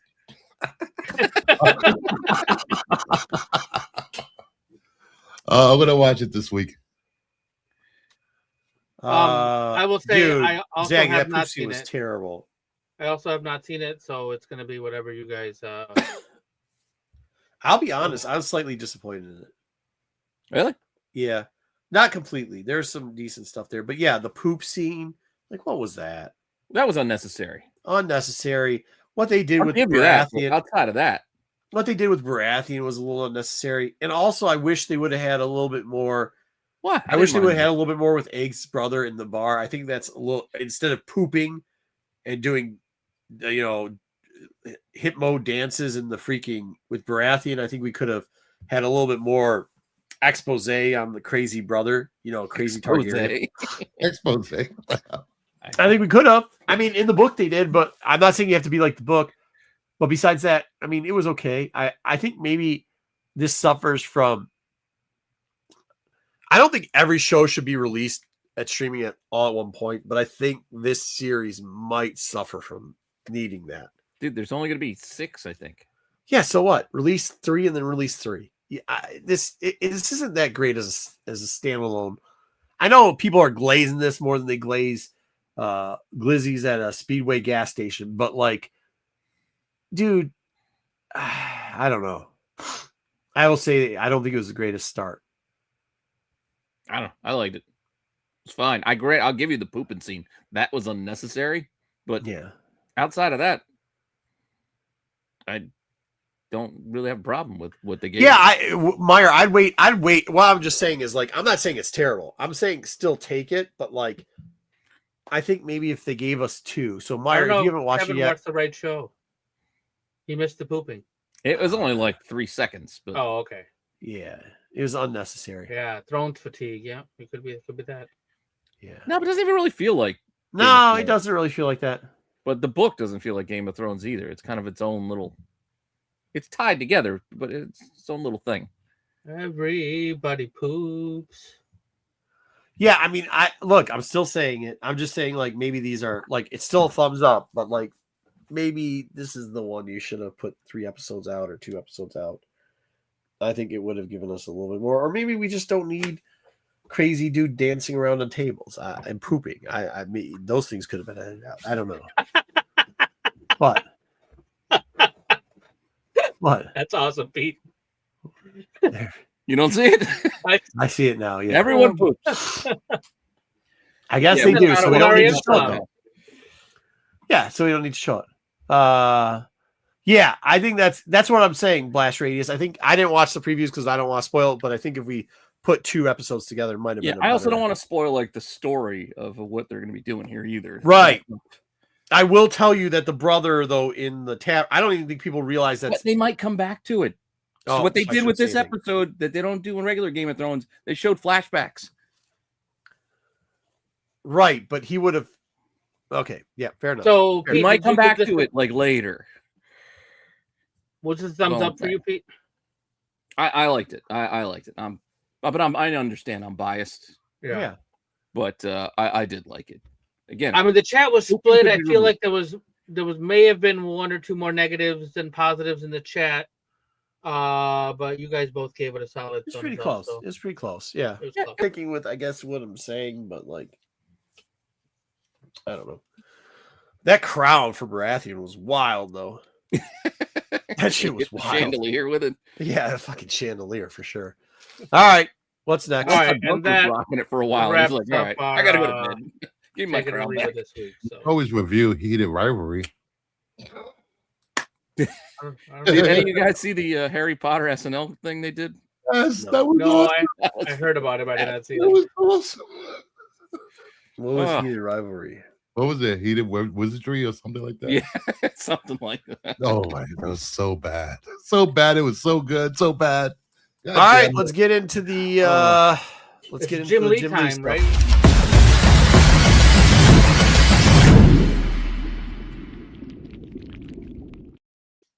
Wow, everybody's actually you're all wrong. Everybody's actually rolling out. Good. I'm just seeing the stuff behind it. Who wants to go first this week? Me. Go ahead, Brucey. I'll go first because since I'm the Jim Lee hater. I'm just kidding. No. I mean, like, I will tell you that Jim Lee is not my favorite artist either. All right. So we got Uncanny X-Men 269 from You took one of the worst fucking covers that I love this cover. I love this cover. You're such a You like floating head Magneto right there in her crack? You are so bad. You sell so I bad. love Rogue and Miss Marvel fighting. This cover was awesome when I first saw it as a kid. Yeah, to be fair, I liked it too. But I'm biased. And here's a Mark Julius for this. No. What a sell. All right, what do you got next? All right. Next up, we have The Punisher magazine, number 14 from 1990. This was a kick-ass Jim Lee cover. No, it isn't. He does. There's 15 covers of the exact same fucking cover. I'm not going to ruin it because I'm guaranteed. What are you talking you're about? Gonna put two, you're about to put two DC covers, the same bullshit out there. We're talking about. Tell me I'm wrong. This cover right here. No, I'm not talking about anything else on the slide. This cover. I got nothing bad to say about this cover, Bruce. I got something bad to say about it. It's the only fucking thing you can draw, apparently. What? What are you talking about? He does this like 3 other times. Are you focusing in on the gargoyle? The perching of the gargoyle with the lightning in the background. Yes. Tell me this is similar to a lot of other stuff he does. No, well, the two covers I think you're referring to, they're standing, they're not crouching. Yes. Oh, okay. And nobody has a gun. Yeah, nobody has a gun. How do you know? It's the gargoyle is your problem. Yeah. You don't like gargoyles, I see. I bet no one picked his wonky. I bet you they did. All right, go ahead. All right. Then we have Divine Right preview from 1997. All right. That's different.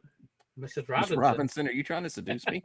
The Adventures of Max Faraday. Yeah, I remember that title. This is movie from 1991. So, all right. Then we have Infinite Crisis number 1, the 1 in 100 sketch from 2005. I love Jim Lee's line work. So good. I was going to ask you why you picked the sketch. Ed.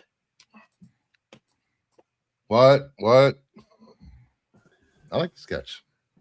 No, he's one of the few. I think he's got. I think there's two sketch versions of him. When his sketching, when it's simple, when he doesn't have a lot of things going on, it has good sketches. When he has multiple characters and he has tons of line going on, I don't like those versions of his sketches.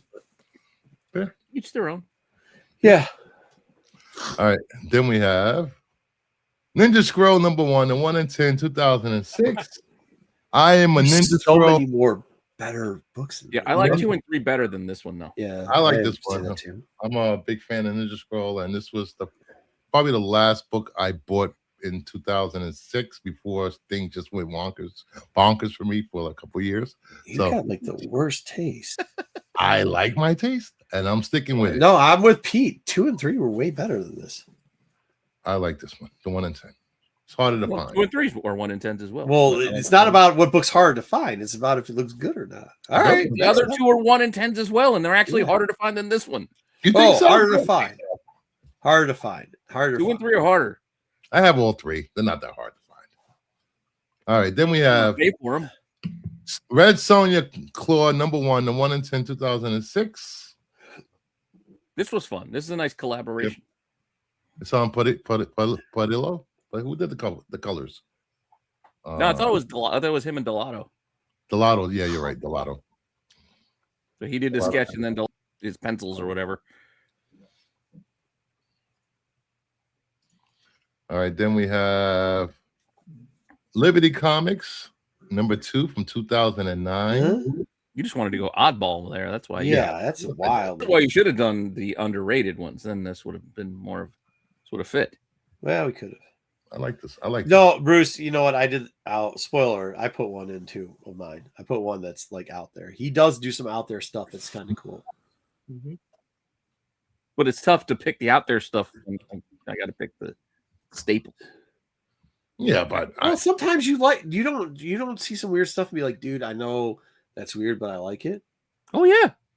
You don't have to pick the staples. It's your top 10. So if no, I get that. In the way that, like, if you ask me my favorite movies of all time, but like in Bruges in my top 10 list, but I like that movie a lot, and why wouldn't you put it in your top 10? But not because I have to cover things like The Godfather. Like, there's other movies that will take that place. You don't have. You don't have to do that. What are you talking about? Yes, I do. Because even amongst my own taste, I realize the level of this is much better than that. Says the guy who just throws Red Sonja up there so he can try to get a Gooner vote. All right. Who said that? Bruce. Oh. What? Yeah, he's the one. Go ahead. Next book. Next up, me. I didn't pick. We have Unbelievable Gwenpool 18, the trading card variant. What is this trash? 2017. Speaking of trash, this is a trading card. That's why it doesn't count. It wasn't a comic cover. It was a card. Still a trading card variant on a comic cover. Thank you very much. Yeah, they 20 years later they put it on a comic cover, but it was a card. God damn it! I still like it though. I do like how you did the rip-off thing on the side, like the notepad thing. That's cool. Mm-hmm. No, that's really good. Yeah, shout out to Joe's Doolin. Oh, nice. There you go, Joe. Why did he give you that? Yeah, he helped me with the thing. Nice. Batman Fortnite 0.3 from 2021. Oh my god. Mm-hmm. I have this book. I like it. I like it. This is when you had soccer moms for the. Oh my god. Yeah, remember that when all the moms were coming in. Codes in there. Oh my god. Yes. I saw that to pick up. Yeah. Batman and Snake Eyes on there. It's yeah. I mean, I'll give you that. That was so weird seeing all those ladies in there.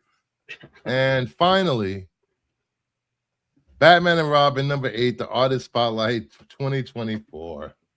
Look, he's perching on a gargoyle with lightning. That's what I'm saying with lightning. It's just the opposite version. Shit. He's got the lightning going on in the background. He's on a gargoyle.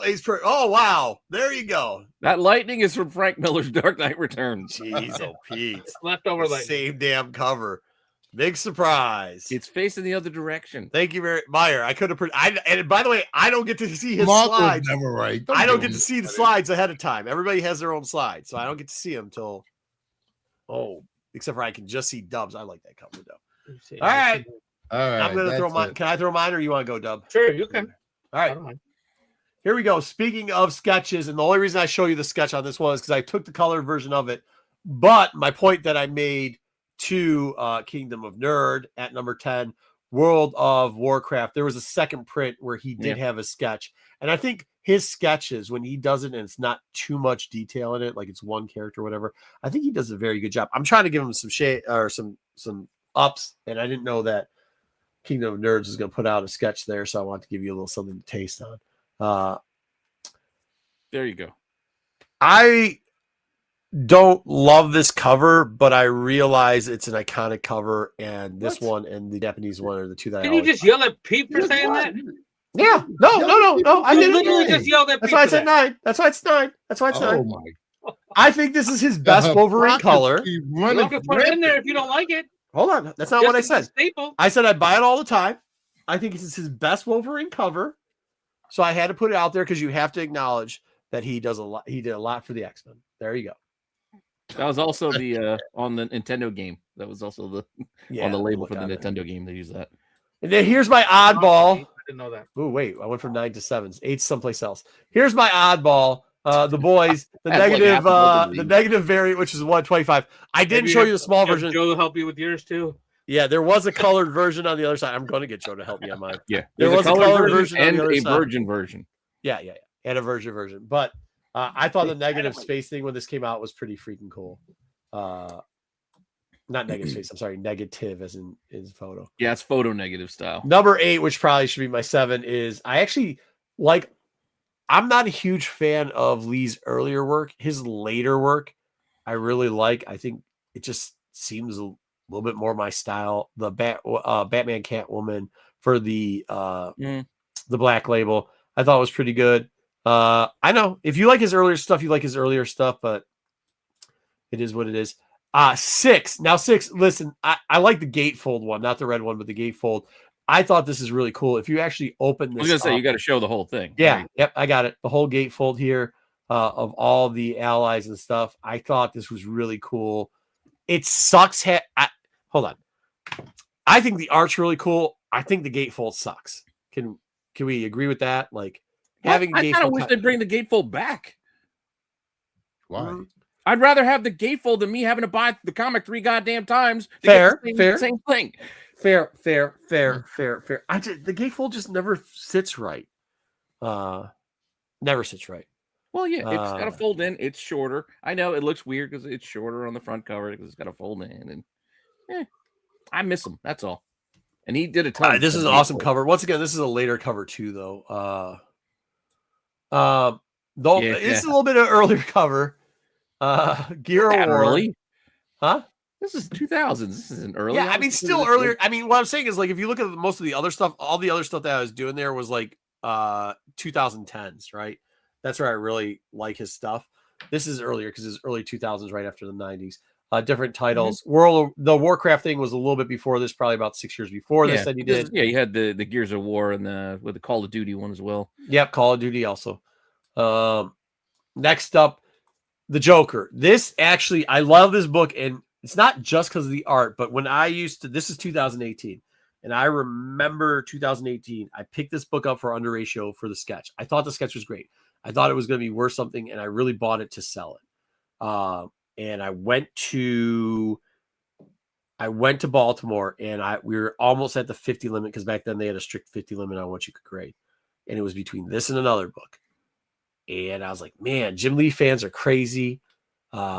And then there was a guy named Paul, and he came in the books, and he was finger bleeping the books before we took it down there. I don't know how he even got into our room, but he just started getting into our room, started digging through stuff. I remember that story. Yeah. And the book that I decided, because he kept looking at this book saying how great it was. The other book I decided to go with was a Thrawn book. I got that graded instead, the Matina. And it was the best decision I ever made. This book now is like $26. The Thrawn book's still over $1,000, but it doesn't even matter. Thrawn came out at 9.8. Both were 9.8 books.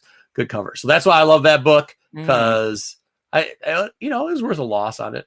On the X-Men stuff, I could have gone with X-Men number 4. I could have gone with, any of them here I like. I like the Omega on the first one. I just don't like how they had Jubilee and Wolverine looks a little funny. I do like a little bit of interaction. There's also the one where he splits Wolverine and Omega Red's head, like down the middle. I like that one too. I had a tough decision. That's 7, I think. Right. I have a tough decision on those books all the way from 3 to like 7 on which covers I like the best. But I chose this one because I do like this one. It's also the first appearance. Yeah, because 6 is Psylocke and Sabretooth, I think. Yeah, Psylocke is another good one. Yeah, it is. And then 2, X-Men Gold. I love Mojo. Mind you, he had another Mojo. Yeah, this is a trading card too. Long shot cover. I like this one. It doesn't matter. Who cares? It was on the cover. I bought this comic book because I like this cover. It was number one is the Rorschach before the Watchmen. I love that. But I will tell you, I don't think there's a bad cover in this lot. If you're like Bruce and you like Nightwing without a top on, hey, You got Dr. Manhattan there for you. If Nope. you're like Joe and you like whatever's going on with Moloch over there, hey, she's stomping on the nuts. There you go. You got one there for you too. You got whatever you want in any of these covers. I liked all these covers. I thought they were great. Nuts stomped. Is that confirmed? Is that confirmed? He likes. I think that's why he likes feet so much. I think anyone's great. I went with Rorschach, but I want you to know that it's not just that one that's great. He does have a lot of them. So pick your poison on this one. Mine is Rorschach. You can pick your poison and do your own. That's my number one set of books he's ever done. Ever. The end. All right. Go ahead, Dub. I will go ahead. I'm going to change that real quick. We are going to start with Transformers number 67. Okay. Galvatron is a love-hate thing for me. Like, I love Megatron and the movie. I love the movie, but I also there's things I don't like about it. But this Galvatron came from the movie. I don't know. Galvatron's got a special place, so I gotta. Yeah, Galvatron's still better than Rodimus Prime. Definitely, 100%. Thank you. Yeah, no doubt about it. Even with Judd Nelson. Yeah, that didn't help. But yeah, so Galvatron comes in at number 10, I guess. I didn't really order them that well, but then we're gonna go to Batman 609. I like this Batman. I like the Catwoman is what I like about this cover a lot. That look with the Catwoman with those goggles. Not the head covering that she has an absolute. Something about that doesn't sit right with me. I love those goggles, that goggle version of Catwoman. Well, you don't like the Daft Punk helmet? It's not a Daft Punk helmet. Ooh. Nope. It's just a circle. It's just like a bowl. I know. It's just a fish. It's a Mysterio helmet. Yeah, Mysterio. That's why it looks more like that. Okay, then we're gonna move on to Punisher magazine number 14, 1990. This is an early-ish Jim Lee. I like the black and white look. I like the lightning in the background. I think the gargoyle, the depth. Surprised you guys didn't pick any Death Blow. Stop. I looked through some of those. I couldn't do it though. We're gonna jump all the way to 2025 now because I really like this one. I'm surprised the at background. this, It's the background, the animals, the different things in each of the little. There was a lot of detail in this. I do like how his art has evolved. Like I think his art's cleaner now than it used to be. I really do like it a lot. Yeah, and there's so much in this cover, like all the faces, all the different. Yeah, I liked it a lot. So he's got time now. He's in charge. Yeah, right. He's do what he likes. Yeah, well, he's not under a Marvel deadline. This is Image. Yeah, Ghost Machine. Yep. Yeah, Ghost Machine. Yeah, but what I'm saying is he's in charge. He can take his time because he doesn't do a lot. No, that's what I mean. Back in the day when he was doing Marvel, yes, he's doing the covers, but he also do all the interior. Yeah, but even like I know 602 is like iconic, but like it's kind of sloppy. Like it's anyways. Go ahead. What, the last one? Yeah. You get that with some of his earlier work. 618, Batman 618. I put 1 in 50. I don't know if it's a one. I think I left that on accident. That's just a regular. 3. Yeah. Got dead Jason Todd back there and Batman in the front. This issue was kind of rough for Batman. So I thought this was a really good one. Moving on to this one. This was one EverQuest. I knew of this one. I couldn't remember the title, and then our good buddy JJ put it in the chat. Like, oh yeah, I remember this one. Yeah. This was like a one shot, and it's an expensive. Well, expensive. Yeah. I think it's like a $75 to $100 book, and like raw. You get there. Yeah. Up in exactly. Grubby has this in the 9.8. Nice. This one or the one before? I think this one. Oh, maybe this one. Oh, awesome. Yeah, this was a crazy one. This fits into the whole. This was based on a game too. This was like before the Warcraft games. World and of stuff. Warcraft. It was like predecessor pre for that. Yeah, predecessor. That's the right word. Thank you. Yep. Marco just gave you the right word to something. That mark this. Sorry, I'm sick today. I'm sick today, bro. I'm so sick. It's happened 3 times. I caught myself doing it with Bruce earlier today. I was like, shit, man. Yeah. All right. My bad. Sorry. I'm not feeling great, guys. Okay. This crazy Joker, always since the time it came out. I don't know. Yeah. I hate it, but I also love it. And it's like he got the Joker got getting the crap beat out of him. Yeah. Just fantastic. And Joker, the way, like, I don't know, just beat the crap out of. I went with the color inversion of the Infinite Crisis. I like it #1. better. Yeah. Yeah, I just having the 3 on there, having all 3 of them on there, and it's just like such a good representation of them. Having Wonder Woman be the center was really good when they started making her much more, despite the storyline inside of the book. Yeah, despite the storyline, exactly. Yeah, well, it's Infinite Crisis. It is DC. It's crap. Well, Superboy Prime. What the hell? Yeah. Oh, with our amorous Dr. Light. Let's just say that. One character doesn't ruin the whole storyline. Oh, it kind of does. Shut up, Pete. Nobody remembers this. Yeah. And then I went with another Joker cover here. This was the 80th anniversary Joker. I like all the villains on there. The Batman's Rogues Gallery. Pete, you're right, dude. This should have been a gatefold. You're right. Pete's right. If this is a gatefold, it would have been better. Yeah, you could open it up. Yeah, spread it out a little bit. He does phenomenal gatefolds. Remember the X-Men 275, apart from X-Men 1. Like, he can do X-Men 1's rough, dude. Yeah. It's I can do it, but oh, shut up. All right. And then I have one left, and this one, X-Men number 274. Yes, I picked X-Men for a number 1 of my books. I think this is one of the worst covers he's ever done. Yeah, I know you have bad taste, but that's okay. Dude, it's okay, dude. It's all right. Nobody's mad at you, dude. Please. It's okay. Don't worry about it's funny. People remember Rogues as being bigger than what it was. Oh, yeah. What? This was 90s ass. 90s ass was like high thong, just jammed up in there. Yeah, I actually read some of the X-Men stuff, and I didn't love it. This was probably after this is when I really started disliking the whole X-Men. Hold on. Wasn't the inside, though, different? I think she had bigger ass on the inside. Does she have a bigger ass? I don't remember the specifics of her ass. Yeah, I don't either. I don't know. But that's not a country girl. It's good that you brought up the insides, because that is the one thing I think most people forget and overlook about Jim Lee, is that he can tell a story through art. Yeah, with interiors, which is not a tool that everybody has.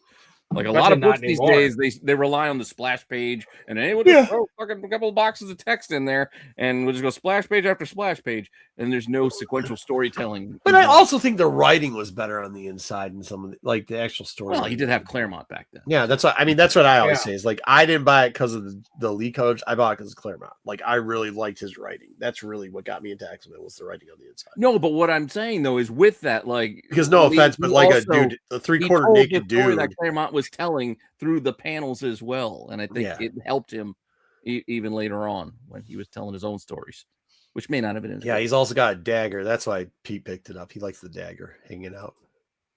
What? Talking about Kazar on the front. Whoops. Jim Lee's might get him some NyQuil. He needs a nap. He's the GOAT, in my opinion. There we go. Grace says it's great. All right.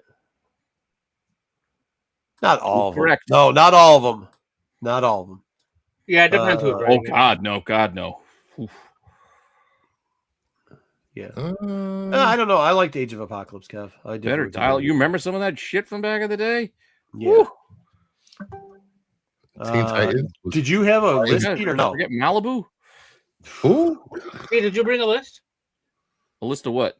No, I did not. That's no. That would have been too. Again, that would have been too tough a task. I don't think I could have. Yeah, he likes every book by it. So I don't think I could have come up with anything that would have been comfortable with. Coming next week, Pete's Jim Lee's covers. It's one of his videos. What? Yeah, that's.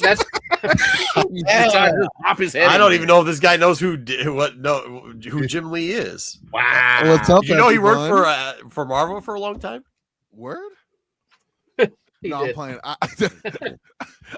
I did know that. Yes, X-Men. Yeah, I'm familiar. What's up, gents? Good to see y'all. Happy New Year. Happy New Year. Happy New Year, It's like, Corbin. yeah, it's like the month's almost over for Happy New Year, but good to see you, Corbin.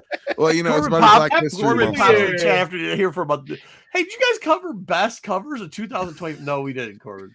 But probably the third week of January is another not the week challenge. we're gonna do it, buddy. Yeah, we're not going to do the best of 2025 after MLK. Yeah, it's not happening. It's like white Labor Day, buddy. You ain't doing it. All right. My bad, child. What's good? Yo, real talk though, the flu had me knocked out, man. Dapper, I wasn't planning on being here. Look, Yeah, it's a that- special appearance. Look at that. He's not even supposed to be here today. Yeah, I just happened to have off this week, and I was like, you know what? I got some time. Let me just hop on. Corbin, did you make we it go. to the shop today? No, Not I yet? did not. I wanted to, but then I was like, in a way, I don't know. I'm gonna go there tomorrow, kind of catch up on what I missed. Already the comments. Anyway, I didn't. Did you think it was a good week?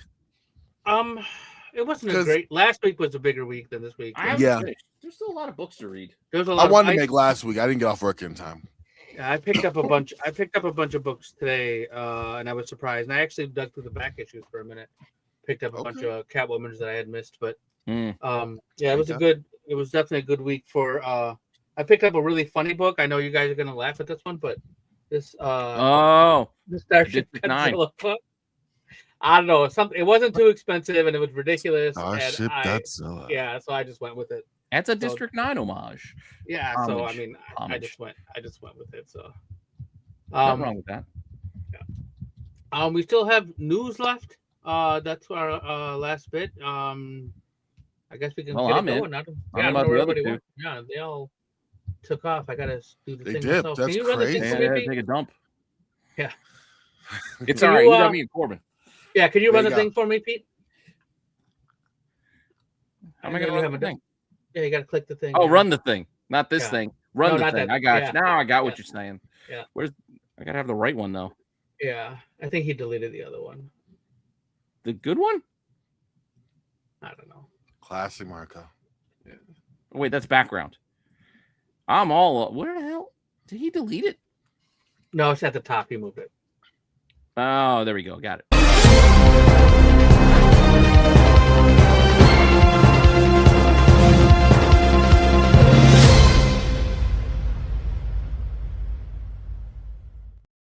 Okay, that's fire. Shout out That's to pretty y'all. fancy, right? Yeah, look at That's that. good. 2026 New Year, New Y'all. I love it. Yeah, I love it. All right, we're gonna go right into the box office report. We don't have a ton of news this week, No. but we're gonna talk about some things. All right, we're really hoping. I'm not even gonna ask you guys because we are hoping that this is the last week Please. for For the love of this. all that is holy. Because I mean, it's So like close, so close. it's like 5 weeks in a row or four Ridiculous. weeks. Oh, did I not change it? Yeah, it's 5 weeks in a row. I still haven't seen the other one. Don't. Second You're not one. I missing still haven't much, seen the man. second one of these. Not missing a whole lot, to be honest with you. Yeah. I didn't love the first one. It was cool to watch. It was cool to look at, but Yeah. I saw Pocahontas already, and I didn't know we needed sequels. Oh, wow. Wow. The news though is that Inside Out 2 has now passed. It's at 1.7 billion in its 8th weekend, and it's still in the top 5. It's made a ton of money, and it's like the highest grossing animated release for the Motion Picture Association, like of all time. Disney. Really? said- Yeah, Zootopia it's up 2? there. Zootopia 2. It's made so much money. It's ridiculous. Wow. It's, Yeah, I it, didn't have it. um, I like the first one. China. It's 600 China has million. opened it. 600 million in China, I think, alone. There ain't shit else to watch out there, apparently. That's Yeah, still they're 1.1 billion. Yeah. So don't say it's all China. It's still over Yeah. $1 billion. That's Yeah. not even Yeah. like 2% of the people that live in China, bro. Oh God. Yeah. But it's a big chunk. It's like half.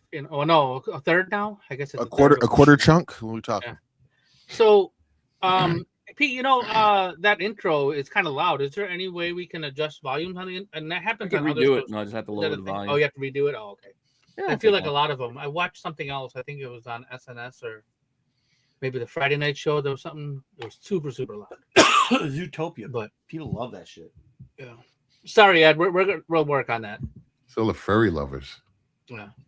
Oh no. Yo, Dude, Render it's Force like a did it. family All right, movie. we're gonna for kids, move on weirdo. to we have some news on Sonic I 4. don't want to know what your personal life's about, dude. I don't tell you what I do. I don't want to hear about yours. Come on now. I've been well. Paramount is reportedly Nothing. Paramount is reportedly in talks with Jim Carrey about returning for the next installment of Sonic. I mean, the first one did good. The second and third one did good. Like, There's some why? decent hush They're going to covers. keep doing it, right? I'm still gonna watch it. Spam the hell out of it, yeah. Until they get a bad one out there, I'm gonna keep watching them. Yeah. So Sonic is reportedly on his way. They had the Knuckles show that did okay, I guess, and yeah, so more Sonic. Yeah, I didn't love the Knuckles show. I will say that. No, I didn't mind it. I didn't hate it, but I didn't love. It was a little more juvenile. Yeah. Yeah, well, yeah. I mean, no offense. I think it played like, I watch it with the younger kids, audience so than the Sonic movie does. Is what I mean. that's fair. Great. Yeah, the Hush 2 covers are pretty decent. We did not say it, but there is a Psylocke where she turns her butt cheek, and Lee does a butt cheek. Of Hush 2, is that even over with? Or are they still going? Is Batman Volume 3 issue blah blah blah? They left a gap, and we'll finish the arc soon. There were some decent covers from Hush 2, but I'm sorry, Gary's. I don't think the story was good. No, I didn't want it to begin with. Yeah. Go ahead. So we got a teaser. I know you're gonna hate on this, but we got a teaser today for the live action Masters of the Universe movie. You're gonna get a full trailer tomorrow.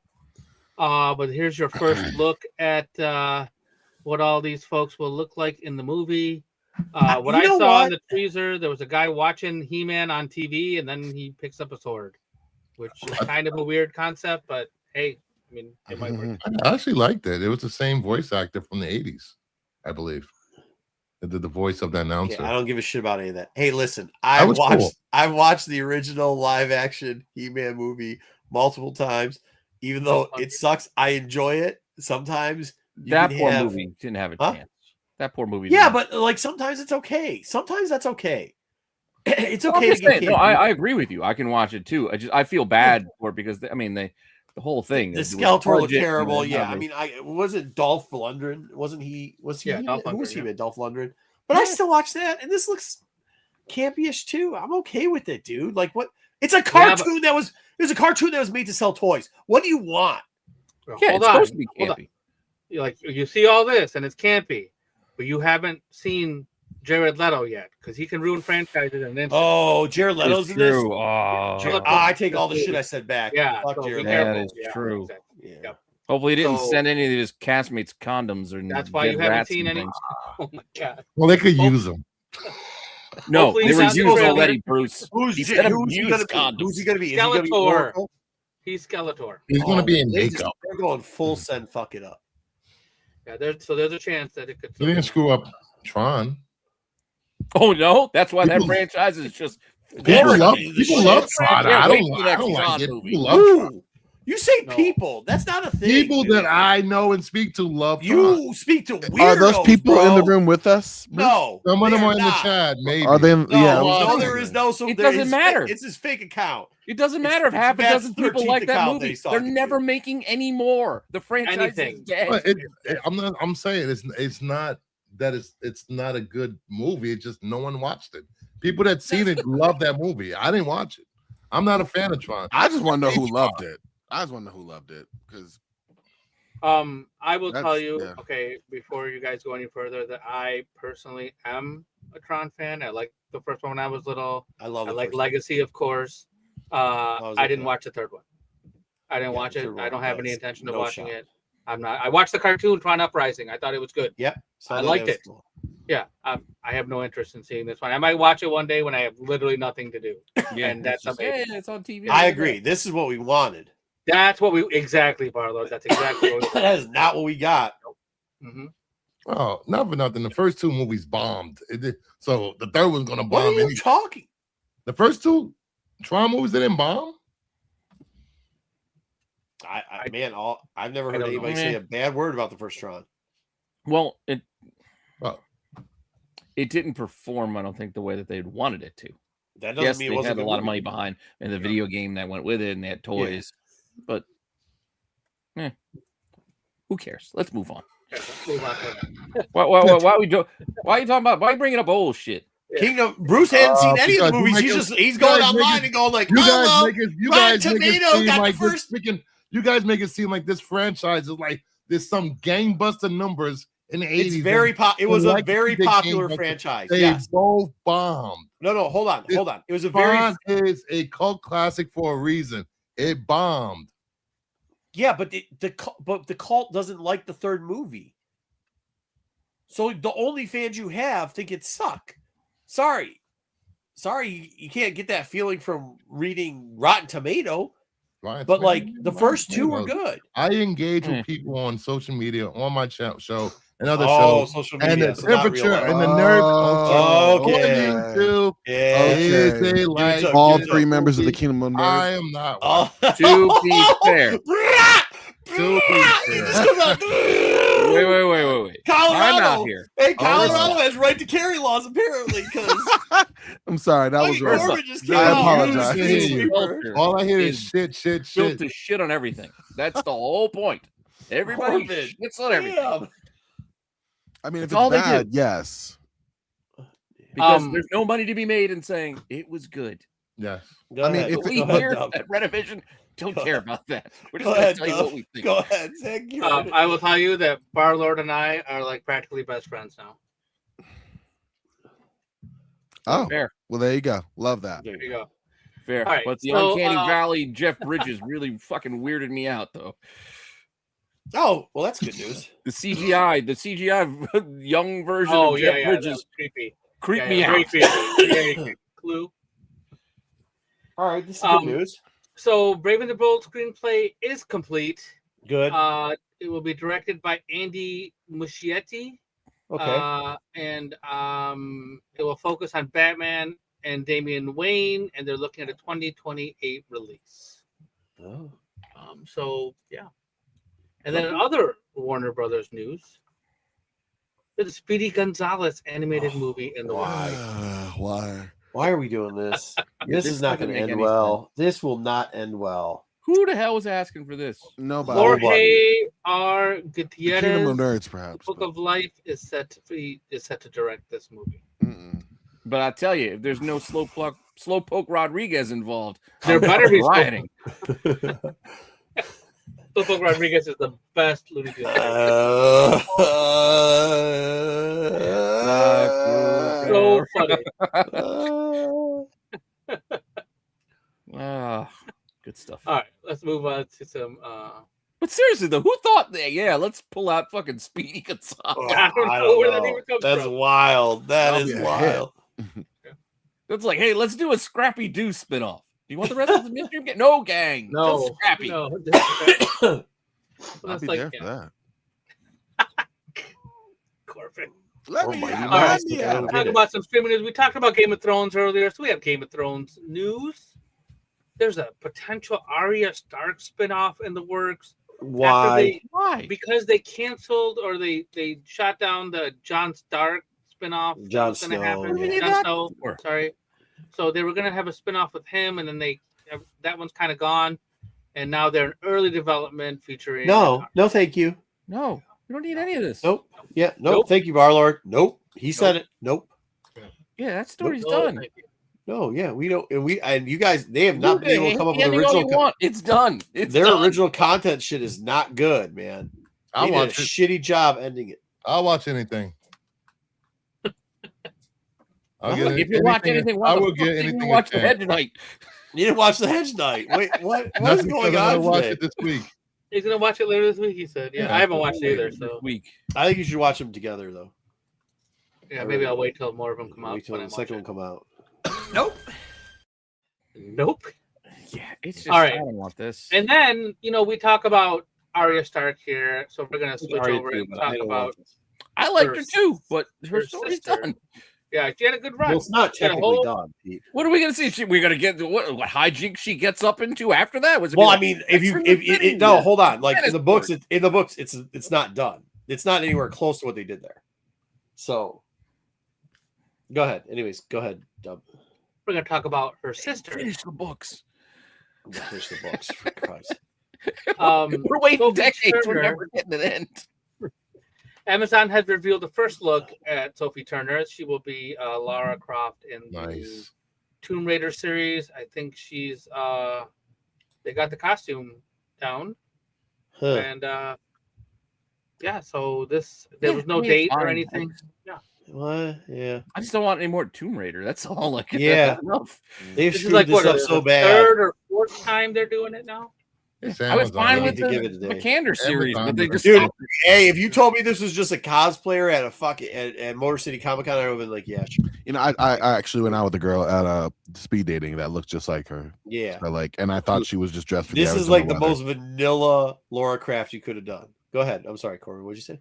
No, I'm with you. It's just that basic. I mean, she was dressed up to be Laura Croft. I didn't know. I thought she was just a white girl in Arizona. So yeah, this is what this looks like. White girl in Arizona. Basic ass bitch. Yeah. This is what he just said. Look at this basic ass bitch up in here. I just don't. What are we gonna get? God, nope. Yep. Yeah. But what's the story gonna be about? Like, I don't care. Like treasure hunting. Yeah, but I don't care. We've seen it already. Like, what do we need more of this for? Maybe she'll like be hunting for like for jewels, or she'll have a tattoo on her I arm, like. and then I'm all about watching stuff and giving it a chance. and then a few years later, her sister will show up that you didn't I'm know all about living my life. I don't have time to watch everything. I ain't watching this attention. bullshit. Good thing it's on Prime because I ain't watching Amazon doesn't make bad shows, really. Shit. All right. What's Did they make Tron? Okay, just kidding. No, That was Paramount. I know. What was that Disney. Disney. I was being. I know. All right. And other Amazon Prime news, we got Opie. Get the fuck out. I love these guys. Ryan Hurst, who was in Sons of Anarchy. Why are we doing this? What do you mean, why? I mean, why? They've been talking about doing this. At least this is something different. They made What more story can they tell? They told all the stories. That's what I'm saying, Bruce. Yeah, the cutscenes gave us what we needed. I know, but how many people what I have did not? there? Yeah, but not everybody plays video games, so you could retell those stories. My problem with Laura Croft is you already had 3 different movies. And Oh so no, I agree with that. and And an animated movie. that's what I'm saying. Yeah, we haven't had a God of War, so the anime is new pretty for good. a lot of people. I like that anime. This guy kind of looks like him, so that's kind of cool. He's just a dye his Hope he could beard, pull it off. hair, or shave his head. They should just make everything animation. Yeah. Maybe. Well, I think they're gonna have to CGI this really a lot. Well, Speaking of making everything animation, there's a new Avengers animated series in the works for Disney Plus. This will be produced by Marvel Studios, directly for Disney Plus. I don't know if it's going to be more of a kiddie one or more of, I don't know, like an adult-ish one. This was just a picture that I took. This was not. No, it's going to be 5 episodes per season. It's kiddie. Yeah. I don't know. You think it is like little kid ones, like the? No, not like tiny kids, but it'll be like that mid range, the 6 to 12-year-old. I don't know. Yeah, I'll keep you posted, and as we find out more about this, let's pop over to a bit of comic news. Got some next level DC news. Oh, all DC news next level. Zatanna series with covers by like Adam Hughes, Eom. Whoops, I left the M off there. Tedesco. Yeah, for sure. Yeah. Let's go. Yummy. I don't know if it's a mini series or what. No, ongoing. Ongoing. Gotcha.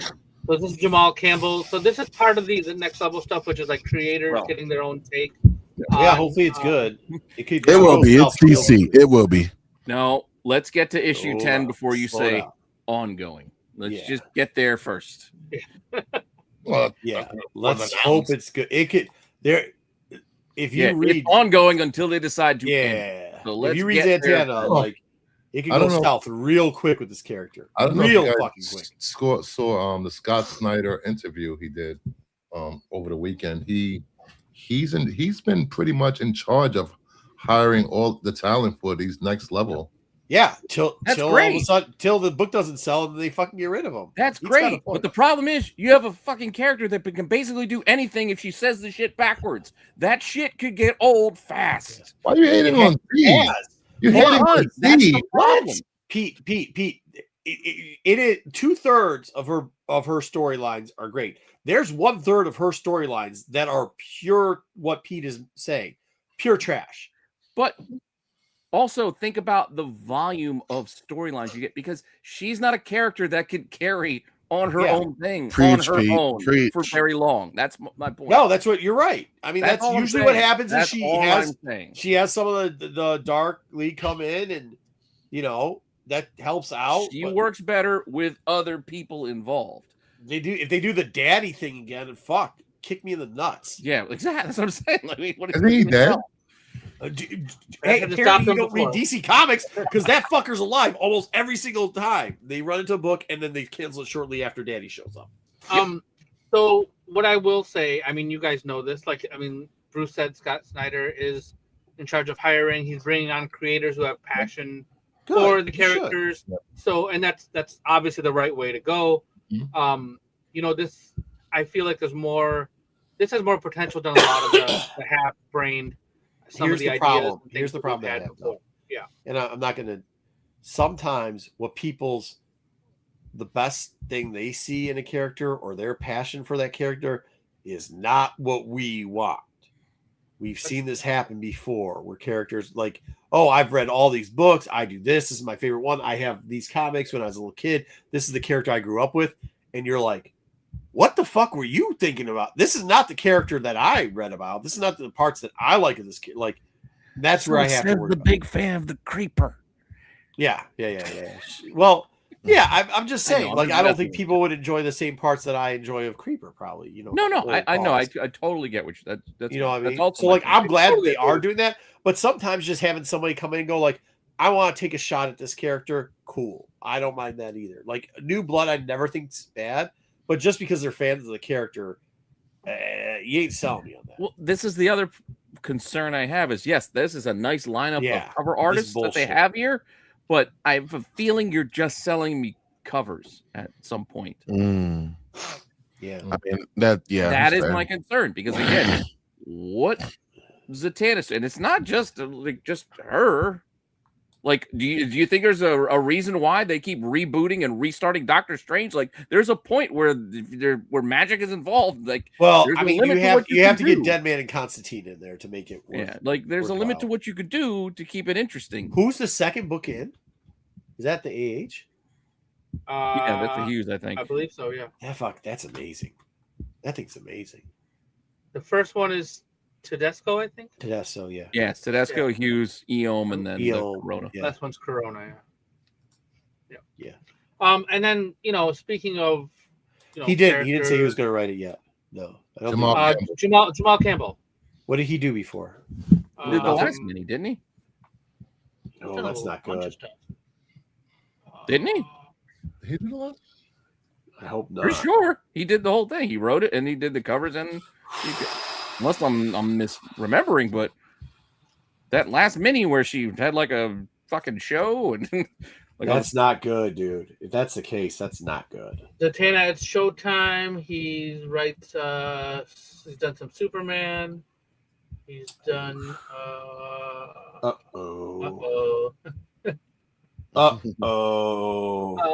he did some Nightwing. Okay. Some Power Rangers.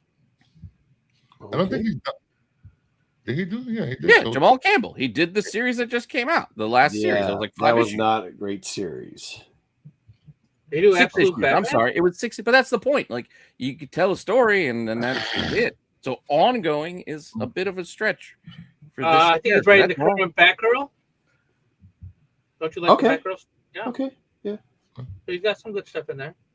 Yeah. Batman Dark Patterns. He does. I'm not questioning the writer. I'm saying the character limits. That last series wasn't great, bro. All right, let's move on to the other DC series that we are getting, and this is DC's next level. Also, The Fury of Firestorm. Dude, I'm gonna pick it up. I don't understand people's love for Firestorm, so I hope this is good because he looks cool. There's such a fan base for this guy. No. People love Firestorm. Like they love. You can ask Dub. You can sell runs of Firestorm. He was the coolest looking superpowers figure. Whatever you want to call it. People really love it. So I'm hoping this is the one I'm looking for. Telling you the truth.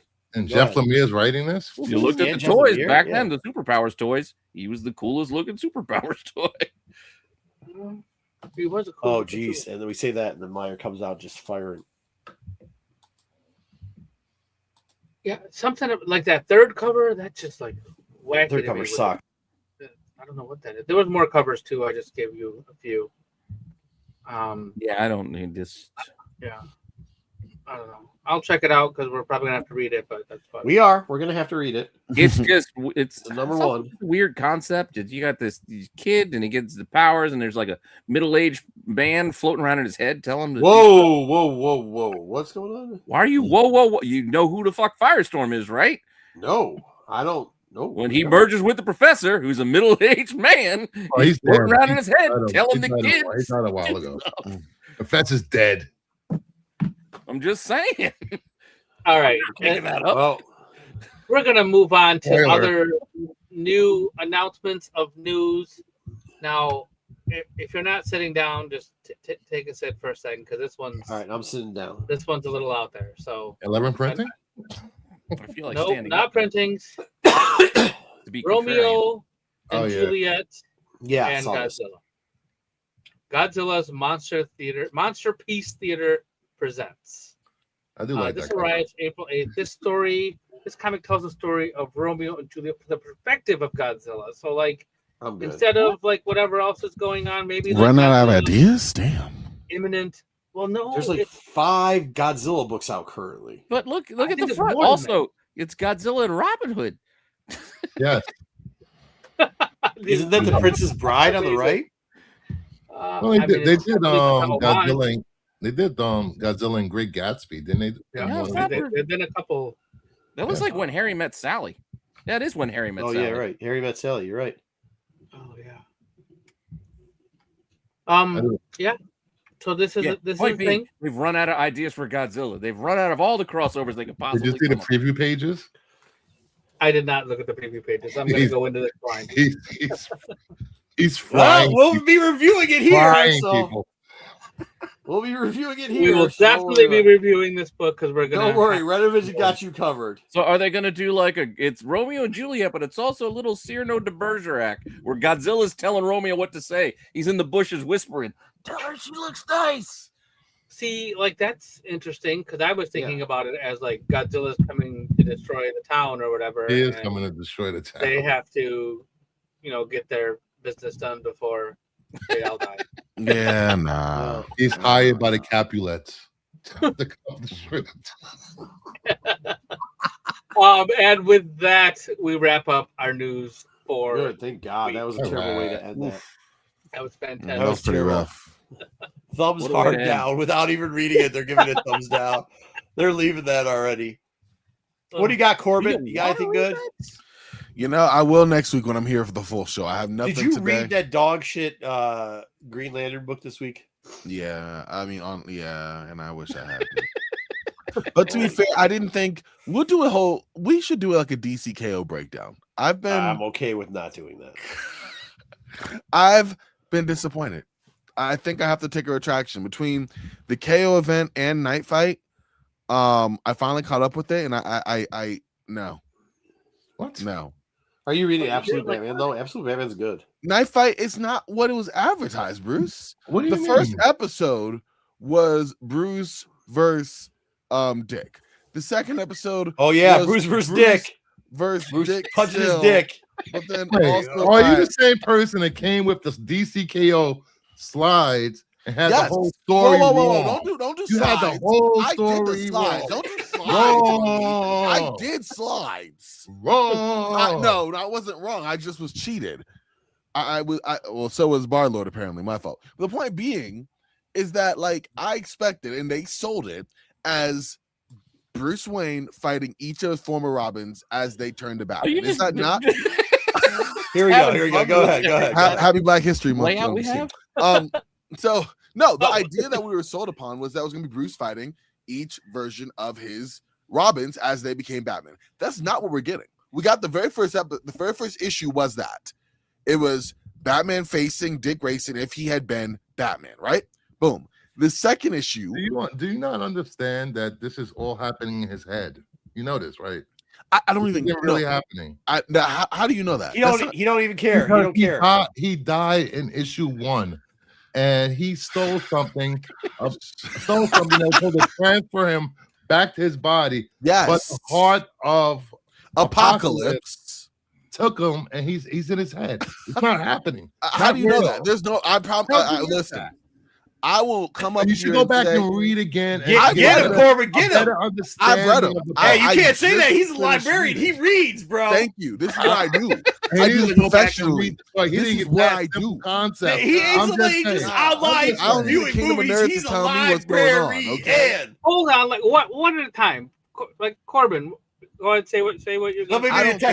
I don't think it's in his head. If it is, that would be interesting, and hopefully, that would be it'd still be a stupid plot device. It really would. But right now, it'd be dumb. Now all of a sudden he's still dead, but he's in his mind. Get the fuck out of here with that. What are we doing? No, that'd be ridiculous. Let's get this onto that. Premise alone is this time travel, not time. What is going on? Now he's changing the rules and argue with the literal heart of Apocalypse. You're saying he's he's sleeping? Come on now. I think it's dumb either way. It's not what I expected. It's not what I wrote that PowerPoint. I slaved over. How many ambience did he take? Thank you. That's no. The point being is that I don't think it's been good. I think the first issue was really solid. I wasn't expecting. Actually, that's a lie. I really was expecting because that's what the writers Scott Snyder and Joshua Williamson said was going to be 4 issues of Batman facing his former Robins. That's what we were sold upon. Bruce, how many fights have you seen in the 3 issues that we've had? I'll wait. He has faced his former rival. One time. It's in its head. He's dealing with something, the loss of something, and it just keeps going from Robin to Robin to Robin. Have you not been reading the story? I have, but I don't understand what you're talking about. There's no proof it's in his head. That's just you saying that. But I didn't see you in the writers' room. He literally turned into Clayface when he was fighting what's his name? Yes. Red Hood. It's all in his head. Well, all of the KO fights in their heads because they just change fucking locations and outfits like that. That's round 2. I am not here to explain. So you basically took Batman out of DC read the KO first issue of KO, and then read Night Fight, and then took Batman out of DC KO so you could do another version of DC Nightmares. Is what you're telling me? That's stupid. That's stupid, and that's not what we were told. Just saying. No, I'm not mad at you. I'm arguing the premise. I'm just saying. I'm not here to explain the book to you if you haven't understood it yourself. I disagree. I think you're interpreting it wrong. And I am done. I am not having black on black crimes tonight. I am not here for the entertainment of these colonialists. And we'll put a brown guy in between. MLK wouldn't have wanted this. Hold up. What's up, Corbin? You're always good out here, bro. You're always good out here. Hey, I'll let you hold the bag again. I got you, dude. Anytime. I have a question. Corbin knows. So I do. So Corbin, you talked about Night Fight. Yes. What about DC KO itself? We're talking I've been so disappointed by it. You didn't like the Red Hood and Joker fight. You didn't like the Red Hood and Joker was good. But that was the one Captain good fight. Atom was okay. I mean, Red Hood and Joker, I knew was never going to be. It was more symbolic than anything else. So that was kind of dumb, but I expected it. Right? Superman versus Captain Atom was the one actual quote unquote fight. Yeah. And it was okay. Again, by the premise of what we were sold it being, and what it ends up being, is 2 totally different things. The joke. Why does everybody boo? When I say the same shit, everybody boos me. He says you say about everything, Marco. You say about everything. It's different. A broke clock. A broke clock right twice today. But what I'm trying to say is again, you have a whole fucking bracket. Excuse my French. Wow, I'm mad. We did all these things, right? At the end of the day, if you had told me Wonder Woman, Superman, the Joker, who was the other person? Lex. I could have guessed those 4 would be at the very end. I literally just fucking said that last week. I know. Did not say that last week. When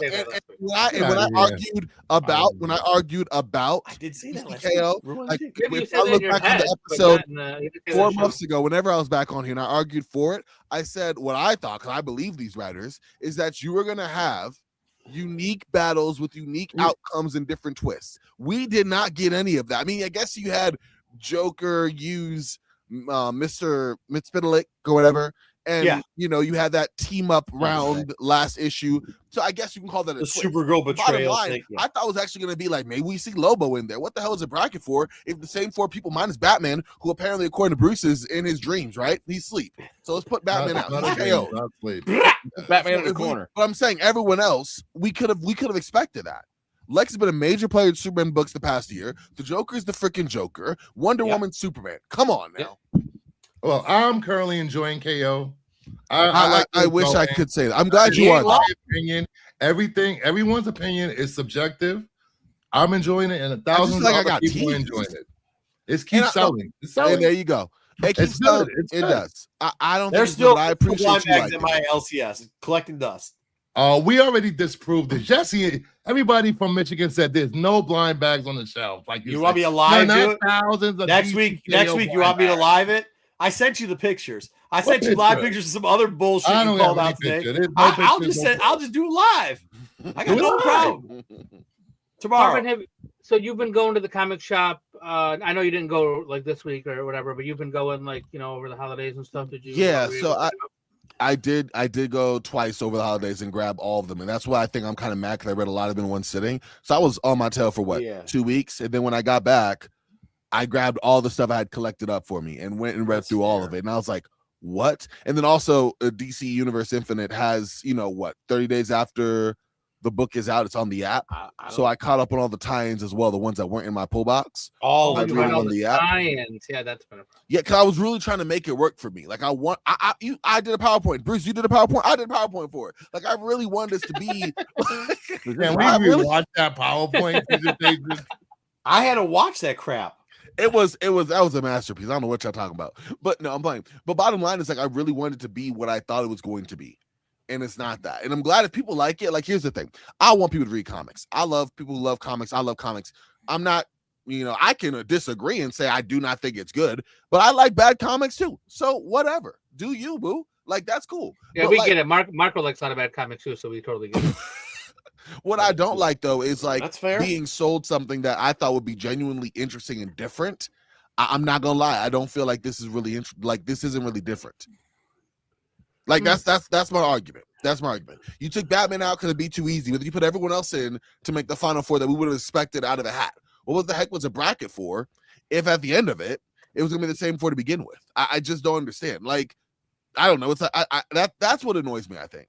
I thought what if you had somebody backstab Joker at the last minute and threw him into the pit or something yeah, just something fresh. I don't know. Take out Wonder Woman and Joker in the first one, right? Or do something like that. Like do something wild. Let Aquaman go a couple rounds. I mean, he did, but you know what I mean? Like, go crazy with it. I don't know.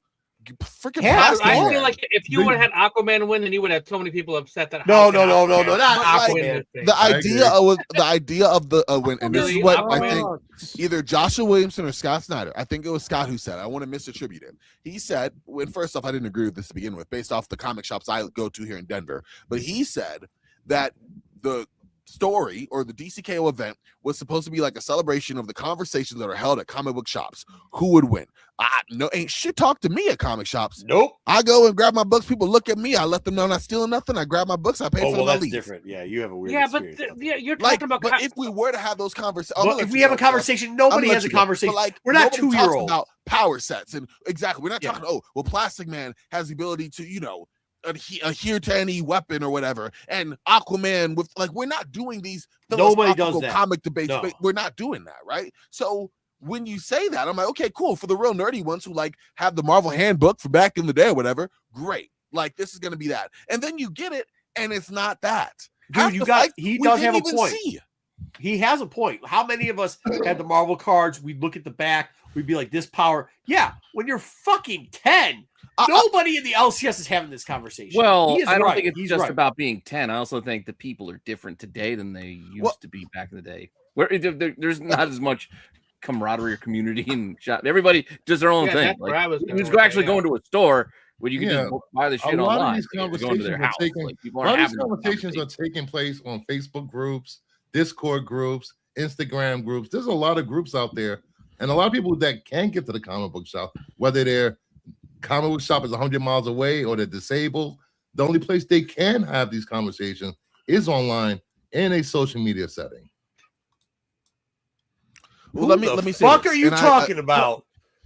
But here's the. But I think I'm what talking Corbin's trying to say though is that even if nobody even has if that these conversations conversation were occurring, even if these You're not conversations in any of those Wonder groups, Woman would Mark. beat Oh, how do you Diana. know that? How do you know that? I think you just make shit up, Bruce. That's why I know, because you just make shit up. But I think the point of what Corbin's saying is that's not what's in the comics anyway. That's not what we're getting. Yeah. Yes. That's what I'm saying. I think that's what he's saying. Like at the end of the day, even if we want to have the conversation of where these conversations are being had or who had them or what year they were done, they're not coming from this book. Do you think you built this up in your head out of some place that you wanted to? No doubt. I literally quoted. Nope, I don't. I've never seen. I read and quoted press releases. I read and quoted the press release. He went over to the microfiche machine. He was fucking highlighting shit, cutting it out. I'm a librarian. I can't not do research. I had my sources, like they were quoted. I listened to 3 different Scott Snyder interviews. He just footnoted 3 fucking things earlier. Joshua Williamson ones. I can link them. I heard it. Like that's don't do it. Hammer. I can probably pull it right now. Let me pull up my PowerPoint. No. We don't need that power. We don't need that PowerPoint again. No. Pull it up. No. Do not. I was kidding. But y'all are mean for that. It's a good breath of fresh Everybody air. just starts shaking their head. No, we're good. But the point I'm trying to get at is like I've been telling them, Corbin, week in, week out, the conversation which you just had are conversations I'm having in the LCS. They're like, oh, you're just making this shit up. I'm like, what do you want me to tell you? This is what people are saying.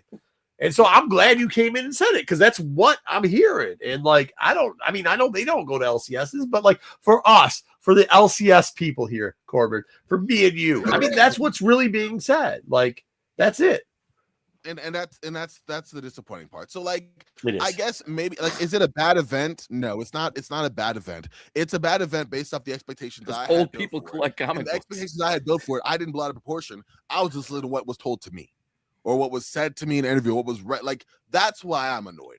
But it's not like, I don't know, it's a waste of my time, because not what I thought I was getting. But in general, but what if Red Hood killed Joker?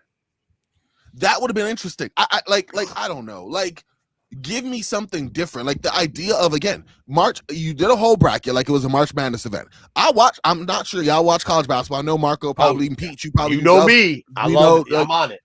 There's upsets. There's craziness. Like, you don't just do the bracket. Oh, Duke makes it to the end. No, Duke goes out round of 16, round of 32. Elite Eight, they get blown out by this random ass school that makes it, and then they get blown, or whatever the case may be. There's some sort of, and for some reason, Iowa State's always ruining people's days. Duke, Arkansas, and whatever. You put them in North Dakota State. There you go. And then they all make it. Well, duh. Like that again, that's not the Jackrabbits just running wild on brackets. That's all. I don't know. Again, I'm just a little passionate about it, because you put your money on it, and I my budget on books is like $40 a week. Oh yeah, they're about to do this shit too. They're about to introduce the absolute people into it now.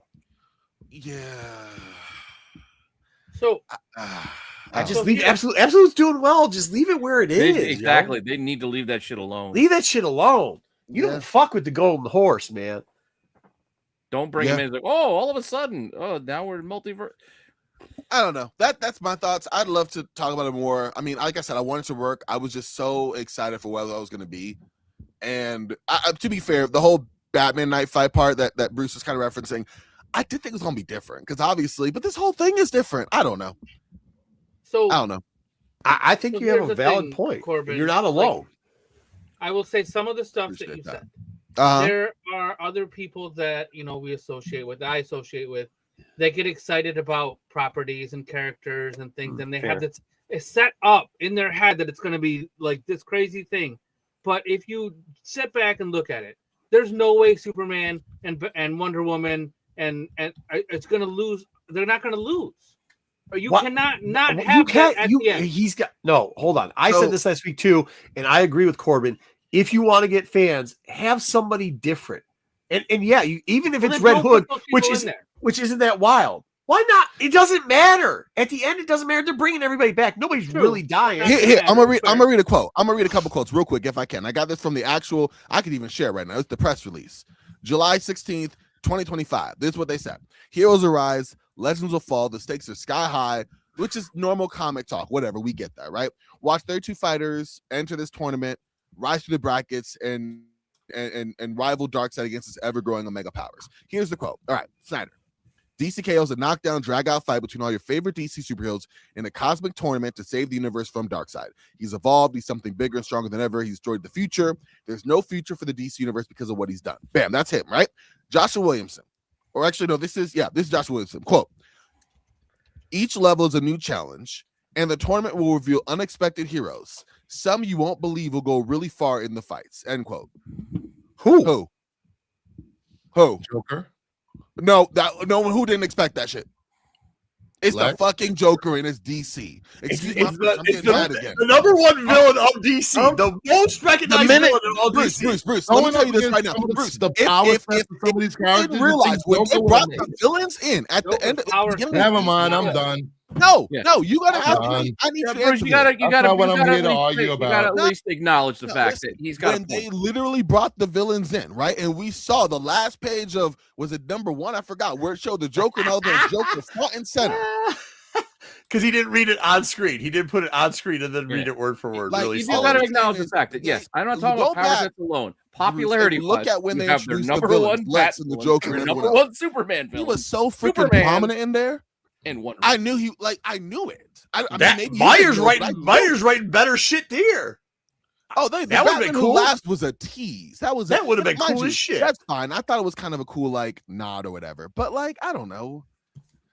I knew the Joker was going to be in it. Maybe other people did, but when I saw him in the way they showed him in that splash page at the very end, when they're introducing these other villains in before they did the lineup of who was going to be facing each other, you have the Joker take up half the page. Yeah, he's probably going to go far. That was just my thought. Superman, they literally said he's the emotional core of this story. He is going to go far. Wonder Woman, big shocker. Only surprise was Batman. And that's just because they took Batman out already, as just to not make it overly obvious. Yeah, because that just would have been Batman, Joker, Superman. Exactly. Just the Trinity and the most popular villain. No Trinity, because they would have left Wonder Woman out. Wonder Woman gets her spot. Oh, my fault. If Wonder Woman didn't make it, that's true. Yeah, Wonder Woman takes Batman's spot. So world's finest, and yeah, I don't know. So what are you gonna do now, Corbin? If you're not gonna, if you hate DC now, then what are you gonna? You could just be over a storyline. Over a month or two anyway. You're funny. No, I'm passionate about it because I'm just passionate about the comics, right? Like it's not a bad event. It's not what I thought it was going to be. And so I am disappointed by that. I was hoping to have some really cool books to look back on with some really cool drag out fights like I was told. And I got maybe 2 of those books, right? Like really great artwork. Like we see what that looks like. I've been entertained by it, but I was not interested at the start. And I've actually become more interested than I thought I would be. But at the same time, yeah, I went the other way too. Care. Like I when I first started, I was gonna be like, oh god, they're just gonna do like a tournament. But like, there's been I don't love all of it for sure. But like the mainline books, the story has definitely been interesting. Like I'm interested in what's gonna happen. I'm curious to see how they tie it all together. I think not necessarily who wins or loses, more like where are we going? Like I've talked about this before. Like that whole event that we had in Marvel was also Doom could be Sorcerer Supreme, right? It had nothing to do with what was going on in the actual books, right? So like we know that this is leading us to something at the end of this event. So what is the actual point of all of this? I think this is a lesson for me yet again, because y'all started off so wow. I didn't. No. I just shot. I'm in heaven right now. Oh my god, that's proving my point. Hey, appreciate it. Look at that. I don't think I've ever seen Corbin made Bruce and Marco tap out. Okay. I got Bruce in the cold. No, I'm sorry. I didn't mean to eat. Hold on 1 second. Ring the bell. I gotta give him that for this. Yeah, there we go. Appreciate that love. Like, I just feel like y'all came into this event really measured. I wouldn't say pessimistic, but more like, we'll see.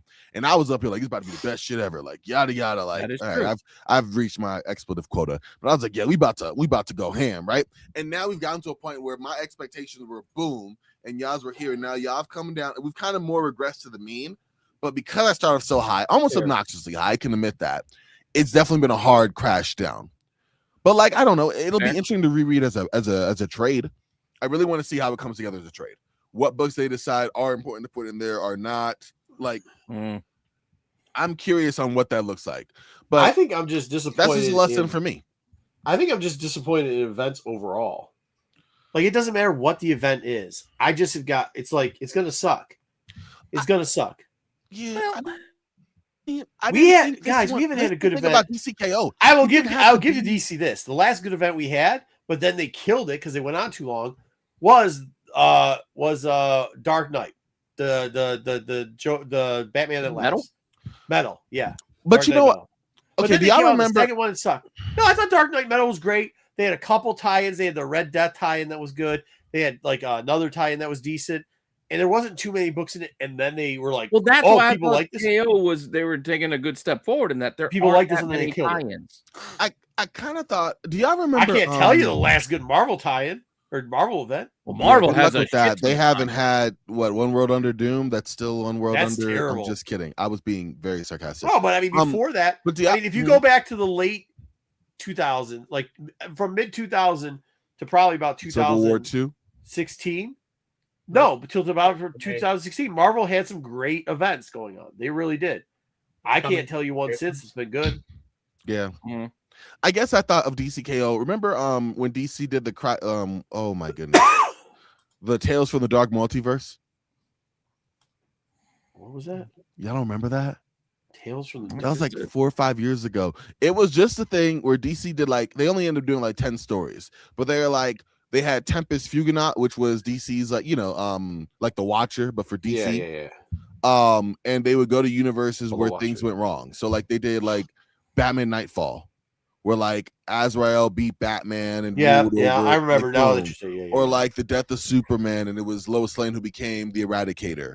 And remember those stories? Yes. They kind of fizzled out because they weren't that good after like the third one. Exactly. I kind of looked at DCKO more like that, like a really cool event that had no real major play. Yeah, agreed. That's what I thought it was gonna be too. But it didn't. I mean, y'all don't even remember Tales of the Dark Multiverse, mind you. It didn't get as much like attention as DCKO did, but at the time it came out, it was kind of a big deal. And now it's like forgotten. You know what I mean? I was re-listening to one today, and I was like, that was like 5 years ago.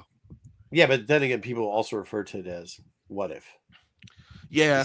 Tales from the Dark Multiverse doesn't roll off the tongue. It came out 2020 to 2021. Well, also, not a great time to go to the comic book store. I guess. Right. You're right. Yeah. But anyways, I don't know. I was just obnoxiously high about it. Did a whole dummy PowerPoint on it, and I just feel like it's okay. Like, well, this is something that I've told.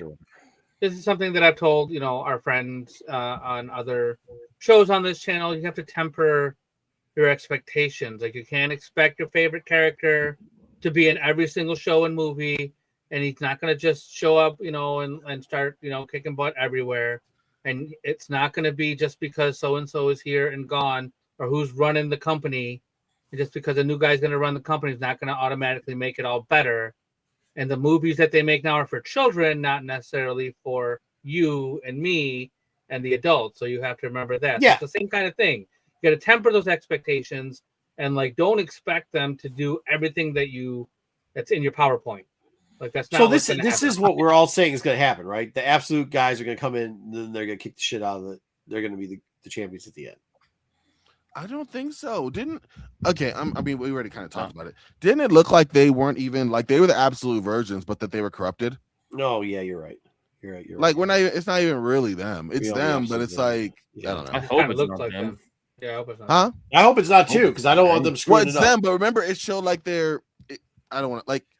Well, I mean, Martian is not the greatest title. I don't think Wonder Woman. I know some people like it. I don't think that's the greatest title either. But that Batman is outstanding. Batman's outstanding. I did like Wonder Woman number 16. That was the most recent one, I think, or 15. Okay. That was the crossover with Bats. Her and Batman. Yeah. I really did enjoy that one. I thought they had a really good dynamic. I just started reading Wonder Woman. I'm probably like issue 6 or 7, and I think it's really good. Like, I want to keep reading it. All I'm saying is, you don't want to take these characters that you're setting up this whole universe for them to be different, and all of a sudden you introduce them to this idea of like, you're not alone. Like, you know what I mean? Like, how is Absolute Batman going to go on with his day-to-day life if he knows there's an entire multiverse of other Batman out there, much like him? And he once again, I think You just Thanos snap this when it's done, right? You just Thanos snap this when it's done. This whole event you just snap, just like Future State, just like all the other shit. Why do it? Well, it could be fun, like Corbin said. Like it could be fun where like you do get to see. I get that. No, I get you get that it could be fun, but at the same time, if you're going to do an event, you should have a point to why you're doing it, not just say, "Oh, we're going to do it," and then we're going to reset it and put everything back where it was. Well, I think if you do this style of KO where you do have it like spoilers happening, like all of a sudden, Red Hood beats Joker in the head with a thick cross. And he's like, "That's what I get for revenge." And then Harley comes in and shoots him in the ass. Like, yeah, the hyenas eat him to death. I think that would be hilarious. I think that would be a great move. You can't keep that going throughout though. Like, you can't no, but you can't keep everything. But you should keep some things. Otherwise, what's the point in doing it? That's all I'm saying. Like, there should be some. You should keep something. Otherwise, why do it? Because it's comics. It's entertainment. I know, but that's where you can always undo it at the end. I mean, to your point with the same reset. Do any of us really think the whole point that of doing an event like this is to change a status quo? Then you need to change it. For whatever. Well, I don't think it's that. I think it's to get people excited about your product. Yeah, I feel like there needs to be like a change between like these big events and like events like this, where like yes, there may be some moderate change that happens, but like I don't know if there's gonna have sweeping changes. This isn't. Well, this is more like remember when they did stupid Dark Crisis on Infinite Earths. Like this feels like that, except without all the hoopla and like self-aggrandizing. Aggrandizing. Whatever. Aggrandizing? That word, AGGR, whatever. It's like point being is like it feels like that. Like the absolute. Wait. No, Meyer, we're done. Dark Crisis on Infinite Earths came and like left with a whimper. Like we don't even remember it really. Yeah. Well, it's one crisis too many. I mean, possibly. So, anyways, you can't do a crisis every 2 years. Like, we're resetting everything. All right. Well, the Jim Lee covers was supposed to be our main topic, but apparently we spent more time on DC and what's wrong with them. So they did great. It was what's wrong with me with DC. they're doing great. It's all right. Yeah, we got a super chat. That was awesome. Oh, cool. I appreciate the rewatch. Good to hear. Good night, guys. Love the stream tonight. Thank you. We got to get going. Somebody like 0 hour. We do. Me and Bruce are both sick. It's past Pete's bedtime. He's about to turn into a shorter pumpkin. No, I'm hungry. I got to get something to eat. Okay. Thank you for that. We'll see y'all later. Oh, wait. Go ahead, Dub. Bruce, what do you got going on this week? Friday and a Sunday show. Friday night, Sunday night, and then we have Pete. What do you got going on tomorrow? Brand new show. Brand new show. Brand new show tomorrow. Members already got to take a look at it before we started here. Corbin, you have anything new up? Not yet. I'm just getting back in the swing of things and hoping to be around here and do some other things coming up. Nice. Corbin had dropped late last year a few videos on his channel as well. He's breaking down some things. So check that out. Go sub his channel up. Corbin Knows Comics, Kingdom of Nerds. Go sub them up. And then tomorrow's Bruce's new show, wrestling show. Friday is CBSI Bruce's Hot 10. Wrestling show. I'm sorry, Absolute Geeks Wrestling Show. I apologize. Bruce is on Friday. CBSI Hot 10 is on Friday, and the Qualified is on Friday. Saturday we might have SNS, we might not. We'll see if they, if they have a show this week. Crazy guys. And then Sunday, Dark Side. Monday, Wednesday watch list. Wednesday. Oh, and we got Mall out tomorrow, so we got something to talk about on Dark Side. Oh yeah, Dark Mall show, right? Yeah. Lots of Star Wars news happening lately, so check out Sunday, see what happens there. And then Monday, Wednesday watch list. Monday evening, probably, maybe Tuesday morning if that happens. Usually on Monday night. Best books of this top 10. I read all Corbin wants. So hopefully it goes fast. Yeah, he did everything. It was all different this week.